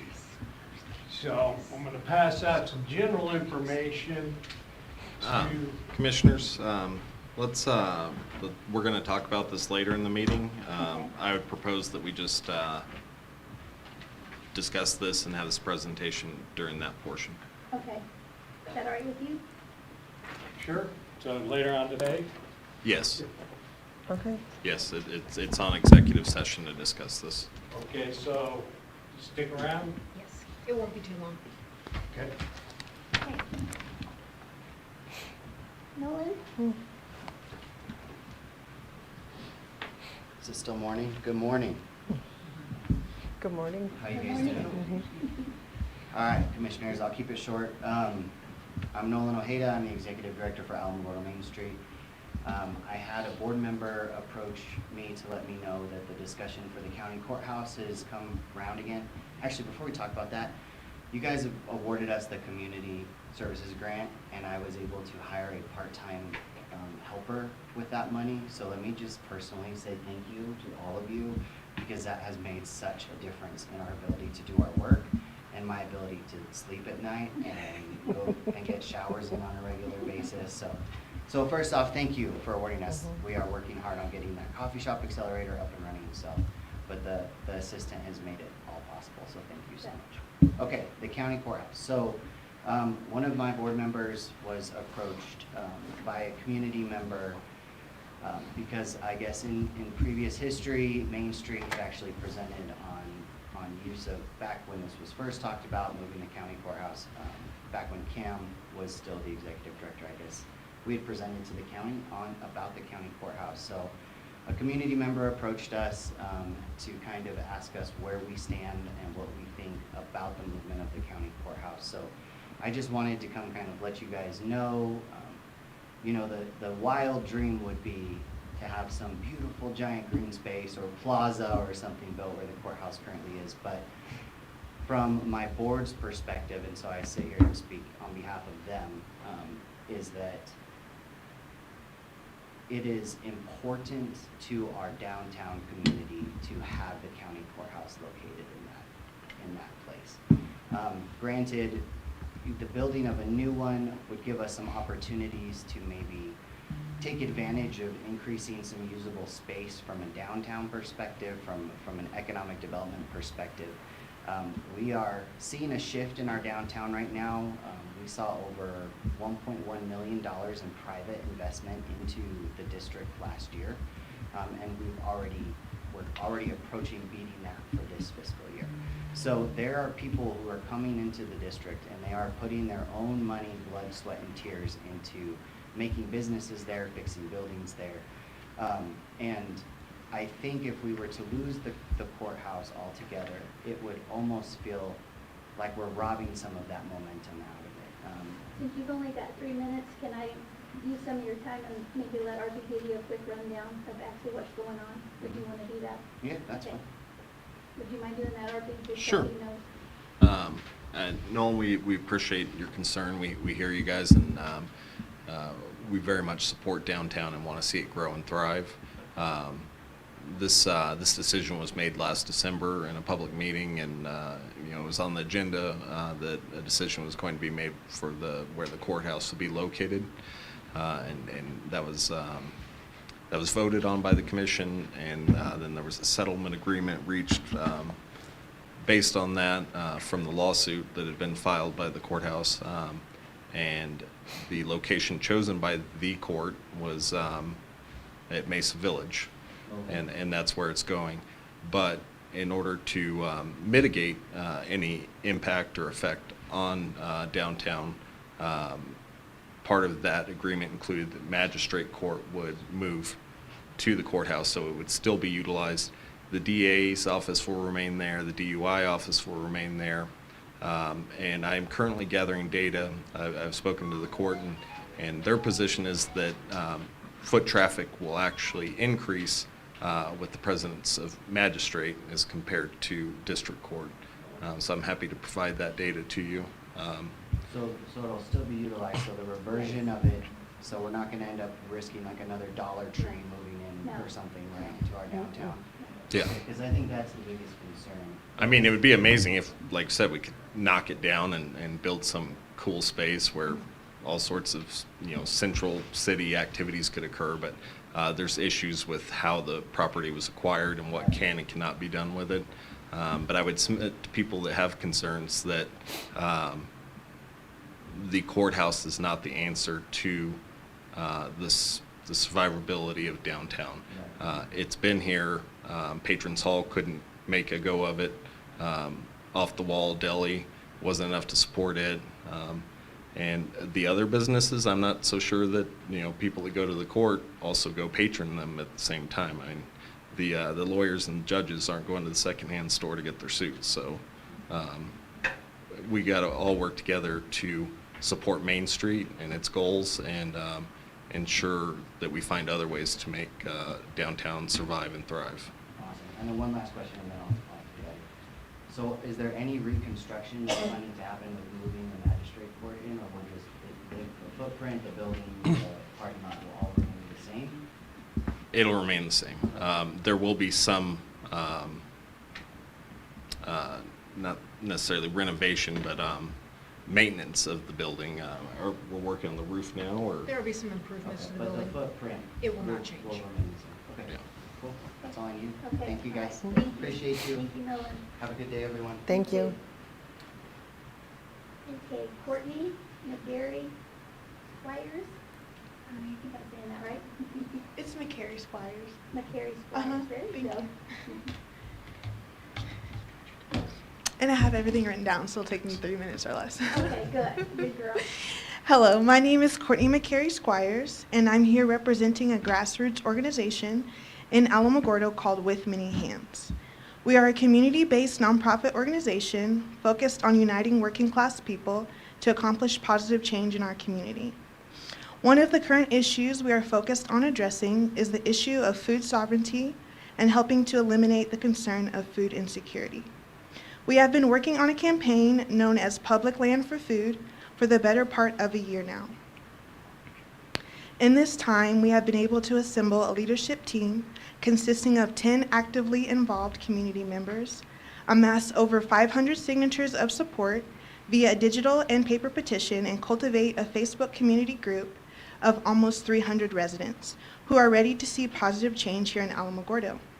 With Many Hands is requesting that the city of Alamogordo designate several parcels of vacant land as community garden and green gathering spaces. The city has demolished several derelict or abandoned properties in town due to their hazardous nature. Our organization is requesting access to several of these city-owned properties in order to regenerate them and make them activated spaces to benefit the population of Alamogordo. Our goal is to install free to the community public gardens and food forests, where With Many Hands would be able to offer fresh, locally grown produce to the community free of charge, where we would be able to host classes on how to grow food and teach how to harvest and preserve. We are asking that these properties fall under the jurisdiction of the Parks and Rec Department so that the general public will have access to this land in the same manner as any public park in Alamogordo. With Many Hands is prepared to be responsible for the upkeep, maintenance, and volunteer delegation to ensure that these public spaces are well maintained.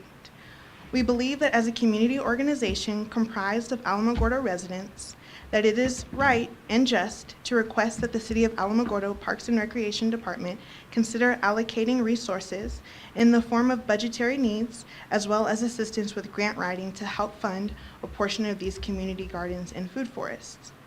There are grants available through the New Mexico Department of Agriculture and the New Mexico Economic Department that could help fund these gardens. These funding opportunities open up within the next month and could potentially be worth up to $125,000. With Many Hands has already drafted a memorandum of understanding with the Director of Parks and Recreation. In conclusion, I'm simply here to share with the County Commission about the work that With Many Hands is engaging in and to garner support of the County Commission Board as we approach the completion of this approval process. Being able to partner with the county as well as receive any insight or expertise from the County Agriculture Extension Agent. I'm sorry, I'm gonna have to cut you off. Okay. And I hate to do that. but- It's okay, I had one sentence left, Okay, so all right. thank Well, you. Thank you so much, Mhm. we appreciate it. Thank you so much. Marcia?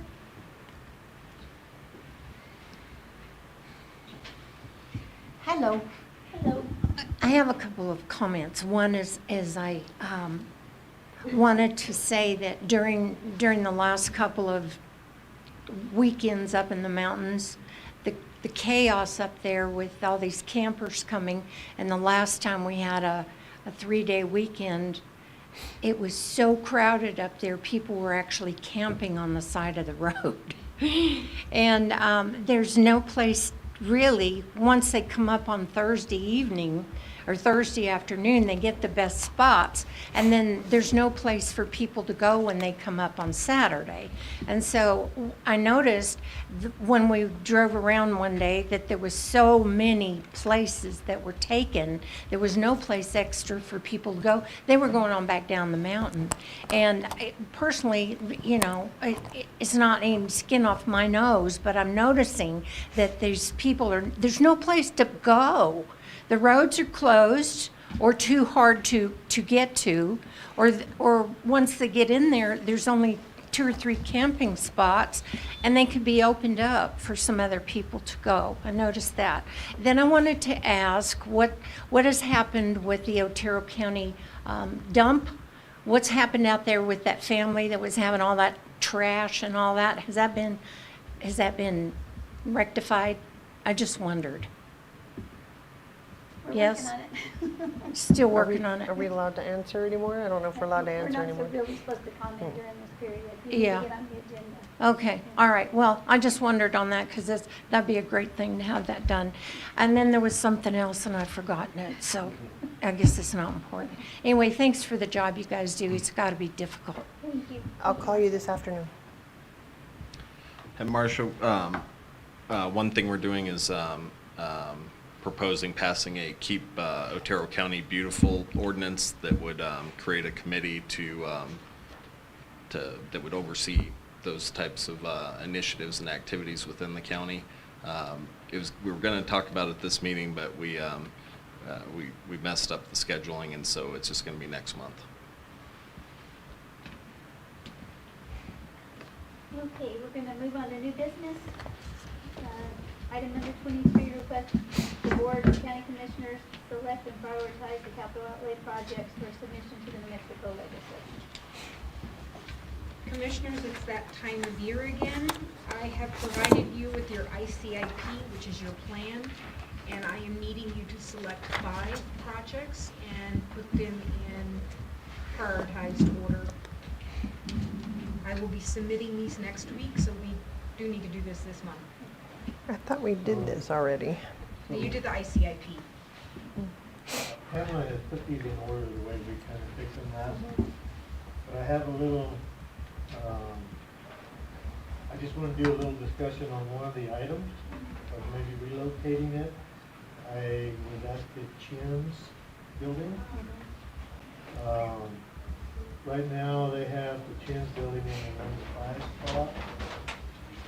I would like to suggest moving it to the number 3 spot and then move the other down. I talked to the maintenance man that works at the gym. He was telling me about the water leaks that are inside. If you go to the building and look at it, the fascia board is cracking, falling off. I mean, it's in terrible shape. We are remodeling. One of the contracts we have is the one part of it. So I've asked Eric to come down and kind of give his feelings. You know, in the construction world, you always kind of start with the outside and get it filled up, and then you beautify the inside. We're doing this backwards. I hate to say that, but so anyway, I've asked Eric to come down and kind of tell us a little bit about it. And maybe just think of a little relocation of that project in the order. Chin's was already my number 1 for that exact reason, so I'm yes. So, you don't have a... Not at all. You're off the hook, right? That was easy. They were all that way. Well, I was just going to suggest that, you know, the other 2 in front are still high priority safety issues too, but Chin, the roofing deal is a big number. I don't know how much attention we'll be paid to it, but it's going to be up to you next month to say that project. I know. Take Nancy with you. Yeah, I'll turn Nancy loose on them. So do we want to move that to 3? That would be my suggestion, at least to there. I will second that. Okay, let's move that up to 3. So we'll leave public safety as 1, Sacramento River 2, Chins 3, road equipment 4, and sheriff's office fleet 5. Are we good? Yep. And the other would be 6, 7, and 8. They don't get submitted for capital outlay. That was easy. All right. Thank you. Thank you. Need to make a motion? Do we need to vote on it? Yeah, go ahead and make a motion to put them in that order. Okay. If you would. All right, I make a motion for our capital outlay projects to be listed as public safety facility number 1, Sacramento River Road guardrail number 2, Chin's roof number 3, road equipment purchase number 4, and sheriff's office fleet number 5. Get a second? Can I second that? All in favor? Aye. Aye. All right. Thank you. Thank you. All right, number 24, request approval to support the National Center for Public Lands in the amount of $96,683. Commissioners, I received this from NMC last month. The only information I have is the exact same information I provided you. This is a new program, and I believe they're looking for all the eligible counties to participate in a total of $15 million.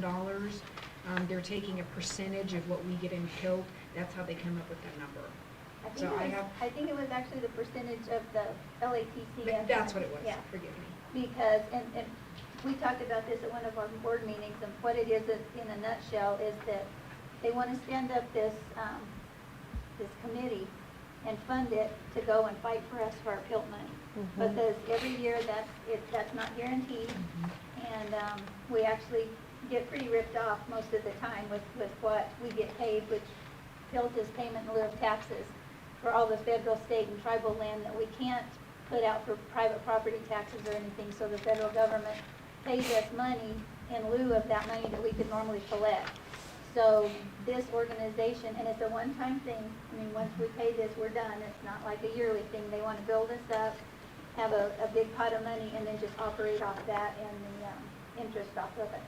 So I know it's a chunk of money, but I mean, in my personal opinion, it's worth it, because if the federal government decides to cut us out of that PILT money, they can do it at any time, and we have no recourse.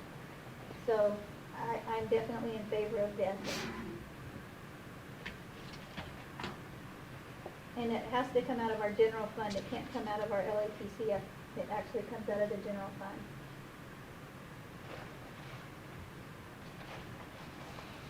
I think, if I remember right, when Ronnie Reardon was commissioner, he was the one that went back and forth to Washington to fight for this, and he's the one that actually got the raise for our PILT money. And am I? I don't remember when we had an increase last. Not that I remember. Something that they were shorting us, and that he was going back and forth, and he got it up, and I know that there hasn't been an increase since then. And I know that NACO will fight this for us, but is it more valuable for NACO to fight this for us, or to send our great chair here to fight? The thing is, and I'll be at NACO anyway, and you know me, I'm glad to fight, but I think if we have a more organized effort, and it's a National Association of Counties, so it's not just New Mexico. I mean, we've got counties from all over the United States that have these PILT payments, and it's like a unified effort. I think it would be stronger than one county commissioner, you know what I mean? So to me, I know it's a lot of money, but I mean, our PILT money was over, what, $9 million? So, I mean, I know the LATCF was about $9 million, so that's where this 1% came from. So I think it's worth it. I mean, if we ever lose that PILT money, we're screwed, and they can take it away, you know. So I think as a unified front, as counties across the nation, there's more of us to fight than to just have individual counties. So I think it's a good idea, and it's a one-time deal. We shouldn't have to pay into it anymore after this. So it would be one time, and then it should be covered. So. I support it. You know, I know that you've done your homework and gone to your meetings, and yeah, I make a motion that we accept it. Okay, anybody any more discussion? All right, I'll second that motion. All in favor? Aye. Aye. All right, thank you. All right, number 25, request approval of a grant agreement between Otero County and the Department of Finance for hiring and support law enforcement positions in the amount of $656,250. Well, I have a little, I'm all for this, if we can get the grant and get some more employees. I had a conversation with Sheriff Black the other day. I didn't really think up on the questions I was going to ask him. This is great to get the employees and the sheriff, but there's the other side to the story too. We have to be able to buy vehicles for them, the equipment, the training, the whole 9 yards. Where does that money come from? So I asked Sheriff Black those questions, and I'm hoping he's going to give us the answers. Let's Perfect. start with vehicles. We've got the new Tahoes and stuff that we're working on right now, getting upfitted. We just put 3 in service. Right now, I have 7 vehicles sitting empty. They are older vehicles, but when hiring somebody on this grant right here, 9 times out of 10, there's going to be an uncertified position. So we're going to hire them, we're going to get them indoors, we're going to get them started, and we're going to do pre-academy training. Okay, and that's all hosted within the agency. So I got my deputies teaching this pre-academy training. Once we get through pre-academy training, we'll send them to the academy. So there's 16 weeks at the academy. So right now, all we're paying is salaries, which this would cover. Vehicles are covered. We've got those. I've got 7 more that's being upfitted. As soon as we get those, I'll take and give those to my senior guys. We'll push some of those Tahoes down that they're currently in. And what we're trying to do is get rid of some of the high mileage vehicles and stuff like that. But back to the academy. Once they go to the academy for 16 weeks, then they come out of the academy, they're going to be an FTO. So you can just about guarantee from the day you hire them to the day they go on solo patrol, it's going to be 1 year, okay, before they ever hit the streets by themselves. So a vehicle, they won't need a vehicle really until that 1 year mark when they start doing solo patrol. So right now, I'll tell you that there's not a problem with vehicles. I got plenty to put them, there's some older vehicles and stuff like that. I've got plenty. We wouldn't have to buy any new vehicles at all. And like I say, for that first year period, all their training is going to be either in-house or at the academy. And you know, like I mentioned to you the other day, you've been very successful in being able to get grant money to buy vehicles. I'm not kind of negative, but my fear is that we've been giving them money for vehicles for years and years and years, but give it to somebody else. And then here we are, then we have to back up a little bit. I'm not against the program, don't get me wrong. Right, I'm just right. looking at the backside of it to figure out how to keep them all on the road and moving. Right. Well, and I'll tell you right now, that's something I've been doing here a lot lately. Is I've been studying grants like crazy. I mean, I put a lot of time and effort into it. That's how. I mean, we get the extra stuff. Okay. That's why I think the county's only given money the very first year I was here. It's all been capital outlay money for vehicles and stuff. I mean, I researched that. There's some other places that I could look, for vehicles. If I don't get capital outlay money, I'll go there. I mean, I'll find the money for it. I don't think I'd have a problem getting the money for that, even if well, we'll just see how the capital outlay does. I've been very successful with that. I know we got another one coming up that what was it, 323,000? 373, I believe, 323, Something like that. So we'll be getting that. I'll get 5 more vehicles for that, and then we'll see what happens on this one that you just approved. So, but there are other programs out there for grants, and I'll find the money. But like I say, I support you very hard on it. just looking at the full picture. Right. just wanna Oh, I make sure we totally don't get hit understand. at budget time with all of a sudden, we need 10 new vehicles, Right, right. you know, and it's like, oh. I think the way we're going right now, I've been getting about 5 vehicles a year, and this is, we're getting those put in rotation, like all of our Ford Explorers and stuff right now. I mean, it's time for an auction for Ford Explorers, because we've got, just, all those are off the road now. We've got a couple of Dodge Durangos that they're getting, you know, high mileage and stuff on that I'll start working on those, but, I think for right now, probably till the end of the next 3 years, we'll be good on vehicles. I don't see a big issue with it at all. I know that population dictates how many law enforcement officers that we have. And you may not know this off the top of your head, but where are we at population-wise? And I can't remember how many citizens per officer that the number is. Yeah, Where the number that we always look at is not only population, but square miles of your area of responsibility. According to that national standard, we should be at 66 deputies right now. And we're 56? We're at 54 right now, 54 authorized positions right now. And not only that, but I know that the sheriff's office has to help cover Otero Police Department because they're very short-handed. And so they're, excuse me, and I know you have to cover Tularosa quite a bit. So it's not just, you know, our normal day-to-day. And we also see, we've seen a spike in calls down in Chaparral, helping out Doniana. Now, I've got, 12 deputies on the Otero side in Doniana. Wow. I think Dasso has 2 or 3. They come out very sporadically.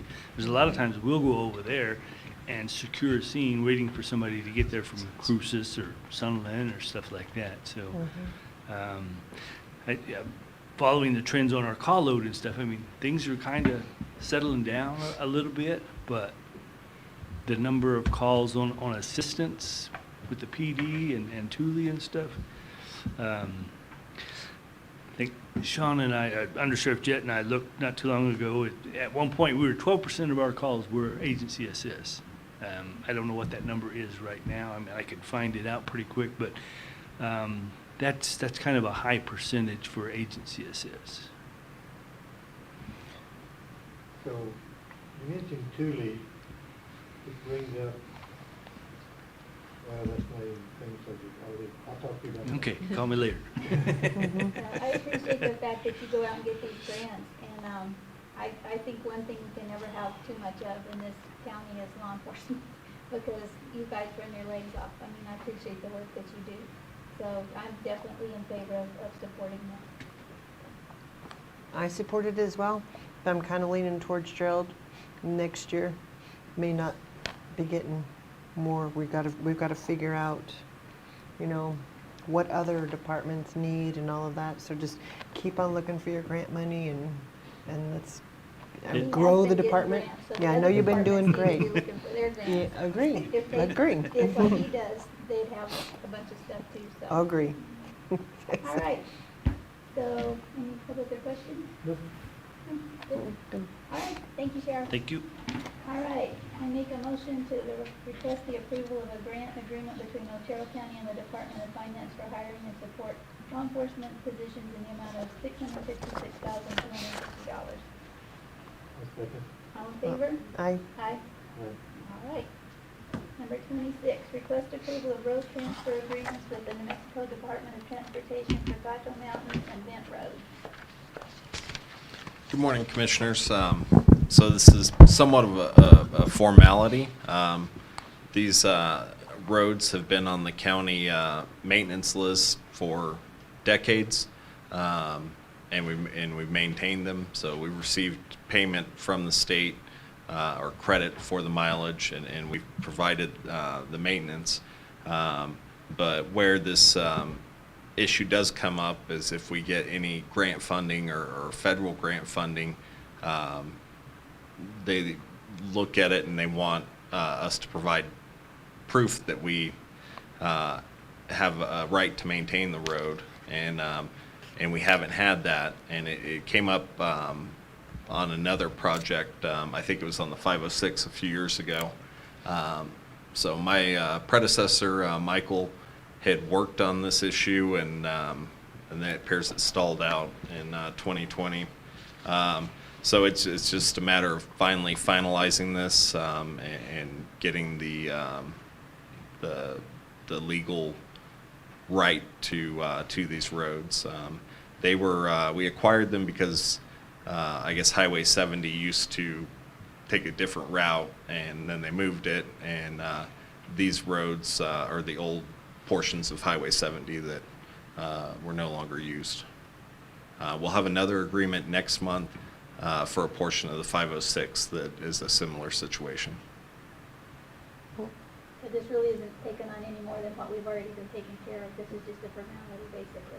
Yes, and it enables us to potentially be able to, if a grant were to apply to these, we wouldn't have any holdups getting it. So if those are not our roads, who do they belong to? Well, they belong to the state, and the state intended for them to be turned over to us, and everyone, both parties, the state and the county, have been acting as if they have. The state provided us credit for those miles, and we have maintained those roads. We just didn't have the legal title to them, because for whatever reason it didn't get done in the 80s.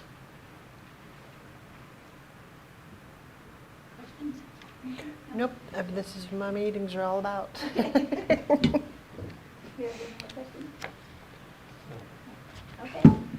I make a motion for the approval of road transfer agreements between New Mexico Department of Transportation for Gato Mountain Road and Bent Road. I second it. All in favor? Aye. Aye. Okay. Number 27, request approval to submit a letter of support for the Altus Trophy Contest.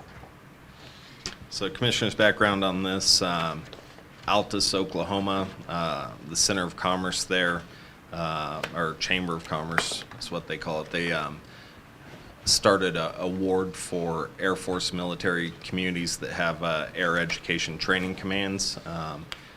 And it's really the award, it's to highlight communities that are partnering with their Air Force base and community to work together to build a better community, to mutually support each other, to celebrate everything that each party brings to the table. And Holloman has an air education training command, so therefore Holloman, Alamogordo, Otero County, the community, is eligible to compete for this award. Last year they were a runner-up, and one of the aspects of the submission packet is letters from government entities and public officials commenting on how they work with the base community. So that's essentially what this is. Well, I support this 100%. That we send them a letter. Nope, I agree. No questions. Okay. All right. Make a motion to approve to submit a letter of support for the Altus Trophy Contest. I second it. All in favor? Aye. Aye. Thank you, RV. Okay, and with that,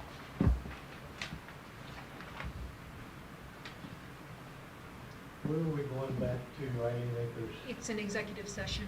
okay. Does he get to stay in here for that?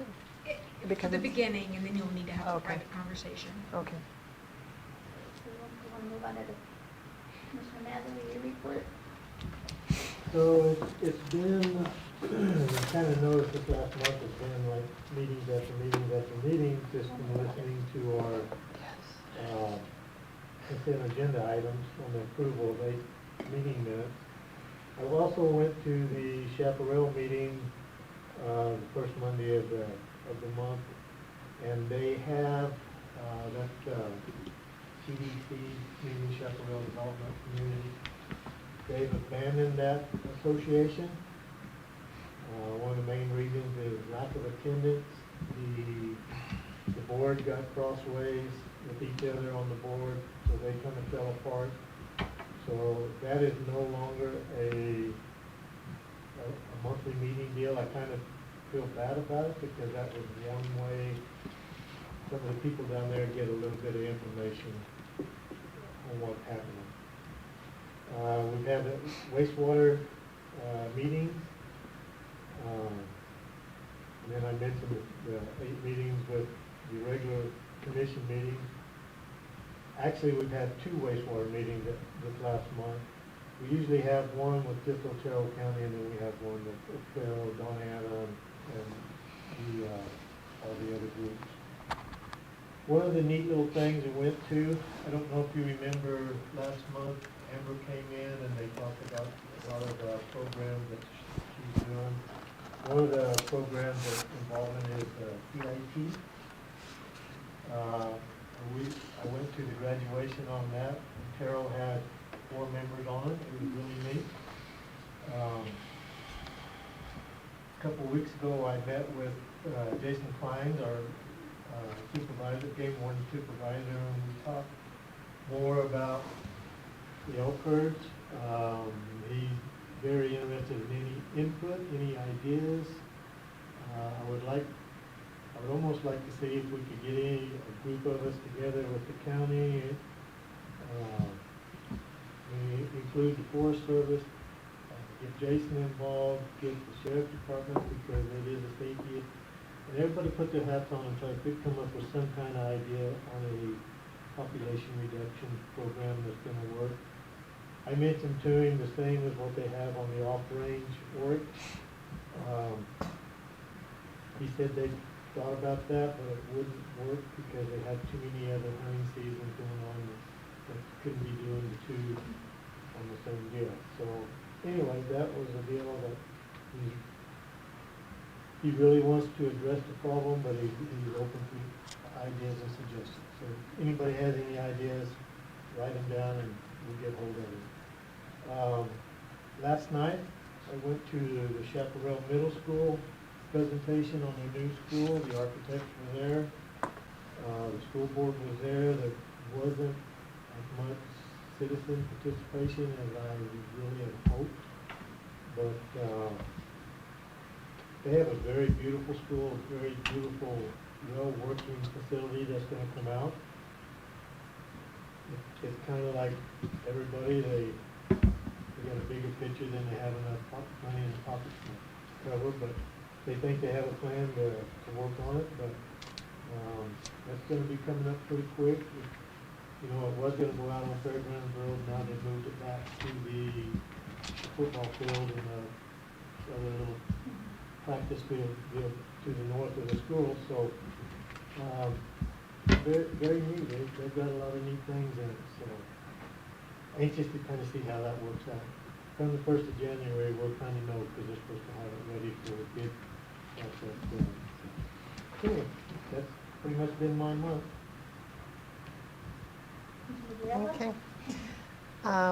First, I met with Sylvia and asked if we could get the Tularosa Basin Dispatch Authority onto our regular department reporting. And so I did do that, and I thought it was going to happen, but so we must need approval. Sorry, John. Poor Jason, who did this whole long meeting. You have a report if you guys want some information. I love some information. Yep. You brought it. I just gotta grab my report. Okay, I'll keep on going. Okay. I attended several NACO Zoom meetings. I went to the Otero County Fire Department Association meeting. I learned a lot at those meetings and got to visit the large training room at our building. Went to the fair. I did participate in Clean Up Tularosa, and that is a great program that they're doing there. We met as a committee to start almost finalizing the animal control ordinance. Almost. I'm very excited. Went to Lee County to see Chad Wolf. That was a really good meeting. Went to the main gate meeting. Went to our new magistrate judge, Rich Green, swearing in. I went to Bent for their community meeting. Battle of the food trucks. I had several meetings with constituents, one-on-one tours of properties and all of that kind of stuff. Thank you to Tom, if he's listening, and for RB for that emergency access to sagebrush because of Alamo Street construction. Got a telephone call from one of the people that were landlocked in there saying thank you very much, so all your work. Met with some people on housing development. I voted on Tuesday. Everybody please go vote, go vote, go vote. Went to the Balloon Glow. And that's all I'm going to say about that. Otero working. Oh, went to the Cloudcroft Otero to look what that was. That Otero County Working Group for the fire department in Cloudcroft. That's pretty exciting. What they had discussed, and I'm excited. Addressing one of my NACO meetings is emergency plan development. It's on my list of things to do. We haven't updated our plan since 2012, so it's time that we do that. And I think that's it. Okay. Thank you. Thank you. Okay, John, you want to go before I do mine? We can get back to work. Good morning. Good morning. So just give you a little bit of statistics for the month of September for 911 calls into the whole county, including the city of Alamogordo. We did about 2,300 911 calls into the center, about 6,100 admin lines, and about 1,000 E70s, which are our officer lines or alarm company lines, which put a total of 12,249 calls into the 911 center, and that includes outbound calls, which was about 2,000 outbound calls. So we are very busy. We are seeing about between 10,000 and 12,000 calls that we handle throughout the center on a monthly basis. We have 5 trainees that just started in the last 2 weeks. They went through an orientation phase down at the EOC, pretty much get the fundamentals of what dispatch does, and then they go out on the floor with a CTO that is certified through the national program through APCO, and they go through a 6-month training phase before they're actually out on their own doing 911 calls and dispatching themselves. We did hire an operations manager.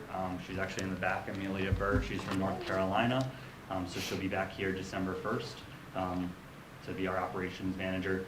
We did hire an NCIC assistant, which is going to handle a lot of our NCIC transactions through the 911 center, warrant entry, and then NCIC transactions with other states and other 911 centers, along with recorded request IPRAs to help with IPRAs for the 911 recordings and other tasks that may be assigned. Starting next week, all of the dispatchers will be going through EMD, Emergency Medical Dispatch. We are switching to a national program called APCO again. It's going to be a 40-hour course. We're splitting it up through the whole month of, part of November and October. I'll be teaching part of it, and then APCO is actually going to teach the medical portion of it. It's going to be a little bit more different. It gives us a little bit more under the medical direction. We can do, have people give, we can give aspirin to them, people over the phone, Narcan for overdoses, until responders can get there. So we can give a little bit more pre-arrival instruction than what we have been giving with this program. And then we were at the fair, like the sheriff said. We also had our command post out there. Alamo West Fire Department donated one of their trailers to us, so we're going to make that into a mobile command unit with a couple workstations for incidences like that, along with creating an incident dispatch team where we'll be able to respond out with the responders to the field and provide dispatch services right on scene. So the incident that occurred yesterday, if we were up and running at the time, we could have sent someone up there, maybe have a little bit better radio communication than what we have down here in the flats. And then with radio updates, I know we've been having a lot of complaints with radios. We had figured out what was the problem that lied under that. There was a bad switch in the Long Ridge Tower. As soon as we replaced that switch, everything started to work. Then we noticed that the repeaters at the James Canyon site actually was not getting power. And it looks like there was a power surge and the power blew from the plugs, and that has been replaced. Everything is up and running now. We have not seen any issues right there. We do have weekly or bi-weekly meetings with the radio project with Zetron to figure out how we're updating the radios throughout the whole county. They were here looking at sites, so we're hoping that they're going to come out here soon and start putting the radios actually on the tower, or the repeaters on the towers, and we should have some simulcasting here to help with the radio infrastructure for public safety throughout the county. That's where we're at right now with that. That's awesome. Have things gotten better with the volunteer firefighters? Are you having any better communication? Yeah, we're having the better communication. I think a lot of it is simply of how we're dispatching. So the old way we used to hit a tone and talk and tone and talk. Now we hit all the tones and then switch to the repeaters and talk. It kind of speeds up the process in the dispatch aspect of it. Unfortunately, we are short-staffed, so I have only one dispatcher handling all fire and EMS for the whole county, manning 3 different radio channels, and that's one dispatcher. On top of it, I have 5 trainees, so it even makes it harder for them in the center. Right now, the dispatcher that's training is also working fire channel. So we are trying to figure out different ways. We go back and forth with Matt and see how we can change things. I do go to the association meetings to kind of hear what's going on and try to figure out what we can do.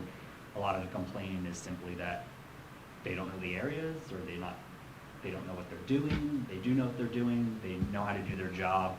It's that we just have a lot going on, and what the mountains don't see down here, and they don't see what's going on in the mountains, that's the problem, because we can have 2 major incidents happening at the same time, and again, it's one dispatcher handling it all. So. That will be helped once you get these new trainees up and running. Yes. Will be helped. Yep, so I do have some more applications, so hopefully we'll be able to fill a couple more positions in the future. I just don't have enough CTOs to train everybody right now. So. How many openings do you have? I have 4 more openings. And I think, did you just hire to send some off for training? Or I have 5, so they'll do the orientation, they'll do in-house training, and then eventually they'll go up to Santa Fe for 3-week academy. The next academy, I want to say it was in February, is the last time I saw posted. So we'll probably send at least 2 or 3 of them up to that academy, and then wait for the following academy to send the rest of them. I had the fire chief of Borough Flat. He was kind of complaining to me that they don't get calls up there. They don't get dispatched to. The volunteers don't get. Is there any way you could help visit with them a little bit and find out? I'm sure you probably already heard about it. I will tell you they do get calls, because I dispatched them to a call yesterday. I was sitting on the floor to help them out during the incident, and I hit their button and toned them out, and they responded, so they definitely heard their call. This was 2-3 weeks ago they contacted me, and it was, he's the only one I've heard any complaints on, so. Yep. Maybe if you could just visit with him a minute. Yeah, we will. I mean, I know Matt Clark's come to me about him. We've kind of discussed some things, but yeah, we can visit with him again and let him know our deal. We've invited all of them to come down to the center to see how we operate. I've only got, I can count on one hand how many people actually came down to see how our operation is from the volunteers. So, I don't believe it. and he's one of them that has not come down to visit. Thank you. Yep. We appreciate everything you do. you're doing great. I've seen the struggles and listened to it every single day, and you're making great achievements, and thank you for everything you're doing. Thank you. I'm proud of you guys. Thank you. Have a good afternoon, guys. Thank you.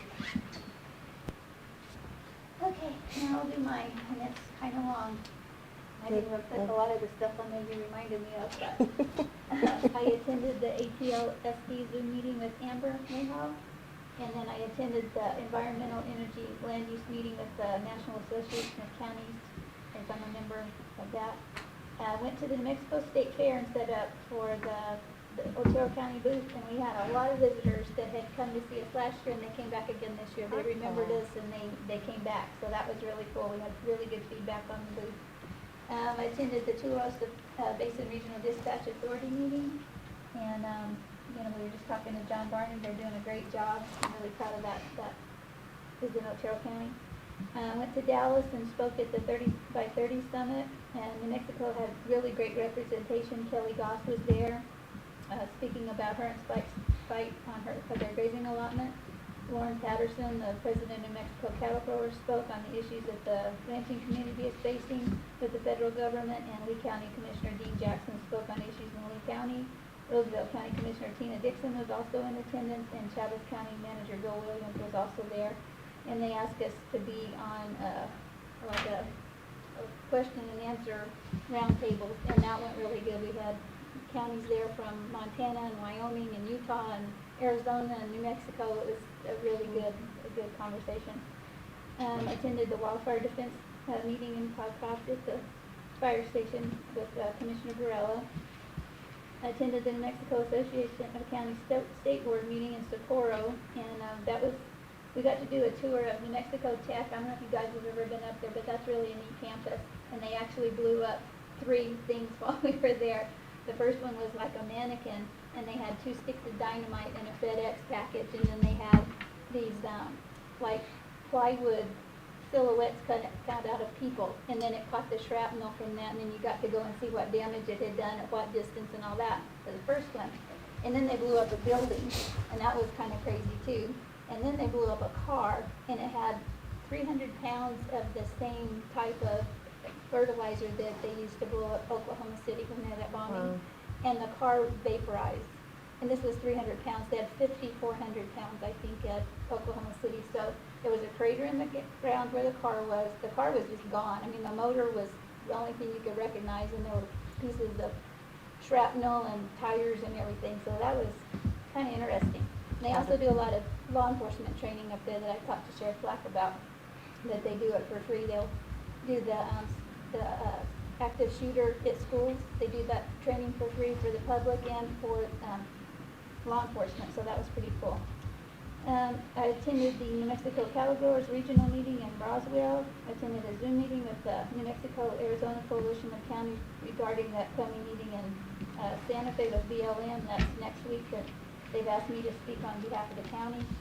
I attended another NACO Environment, Energy, and Land Use meeting yesterday. And I was recently elected to the board of Tularosa Basin Museum of History, and they voted me in as vice president, so I attended my first meeting on that, and that's an honor to serve on that. And lastly, I attended a Zoom meeting yesterday with commissioners and county managers from Lincoln, Roosevelt, Lee, and Eddy counties to discuss our upcoming gathering with Margaret Byfield from American Stewards of Liberty. Otero is joining with Lincoln and Chavez County to hold our event. It'll be in Lincoln County in Capitan at the fairgrounds on Wednesday, October 25th, starting at 5 p.m. And I'll get you guys out more information. This just got finalized yesterday, but we're going to have a meeting. Roosevelt County is hosting a meeting. Lincoln, Otero, and Chavez are doing it together, and then Lee County's having a meeting on the 26th. And it's just all these issues, the 30 by 30, and now there's even some more issues that Margaret's going to talk to us about. So I really want a big attendance from Otero County, so I'll blast that out later. That's what I've been up to. So I will move on to Pamela. And Commissioners, as Amy mentioned, we're still working on our animal control ordinance. We're hoping to have one last meeting, and we're trying to get that scheduled right now. And then if it goes well, in November, we will request to schedule and advertise a public hearing, and at that time, I'll have a draft of our proposed changes. As Gerald mentioned, we participated in the calls for the Chaparral wastewater discussions. I am trying to get a hold of Donna Ana County Manager for us to have some discussions on how we can work together. I have been unsuccessful so far, but I'll keep trying. I got the ICIP successfully submitted. It's sometimes a several week-long process. They send revisions. They're very picky what's capitalized, what's not. It has been accepted. And then, as you know, Sylvia and I are working on our capstone project. That's coming along. I met with the printers this week to have my posters printed, and I'm working on my flyer. And then in November, we're going to meet to schedule a special meeting with you three so that she and I can present our initial presentation that we have to do in December to the New Mexico Edge group. So we need to, I guess you could say, a dry run on you, and you can give us feedback on how to improve. So we'll get a hold of you at the end of this month and get that scheduled. Thank you. Commissioners, just follow up on the wastewater treatment meetings with the EPA and USDA. They are working on brochures for us for the education piece on septic tanks. They had one that they're tailoring to fit the needs of Otero County, so they should have that soon. As mentioned earlier, I did meet with the new interim force supervisor, Terry DeLay, to discuss all of the ongoing issues and topics we have with the Forest Service. I felt like it was a productive meeting, and right now I'm optimistic about where we're headed, so that's good. Jay and the code enforcement fellows and me, we all met with Valencia County Code Enforcement Department and discussed their approaches to code enforcement and abatement projects. So we were able to get some good info from them, and they were gonna. We got to follow up with them because they were going to provide us points of contact for getting the demolition of abated properties done. And so we're going to follow up with that because we got to get that one. And Roadrunner abated, or not abated, destroyed, and taken away. And from there, we'll work on more. You know, the list is long. So, did have a setback in the code enforcement case that we were prosecuting yesterday. I was not aware of a rule that. From my past experience, there's a timeline to get a case to trial, but what I was used to was any delay by the defense was excludable and didn't count on your timeline. And it turns out for magistrate court that is capped out at 60 days.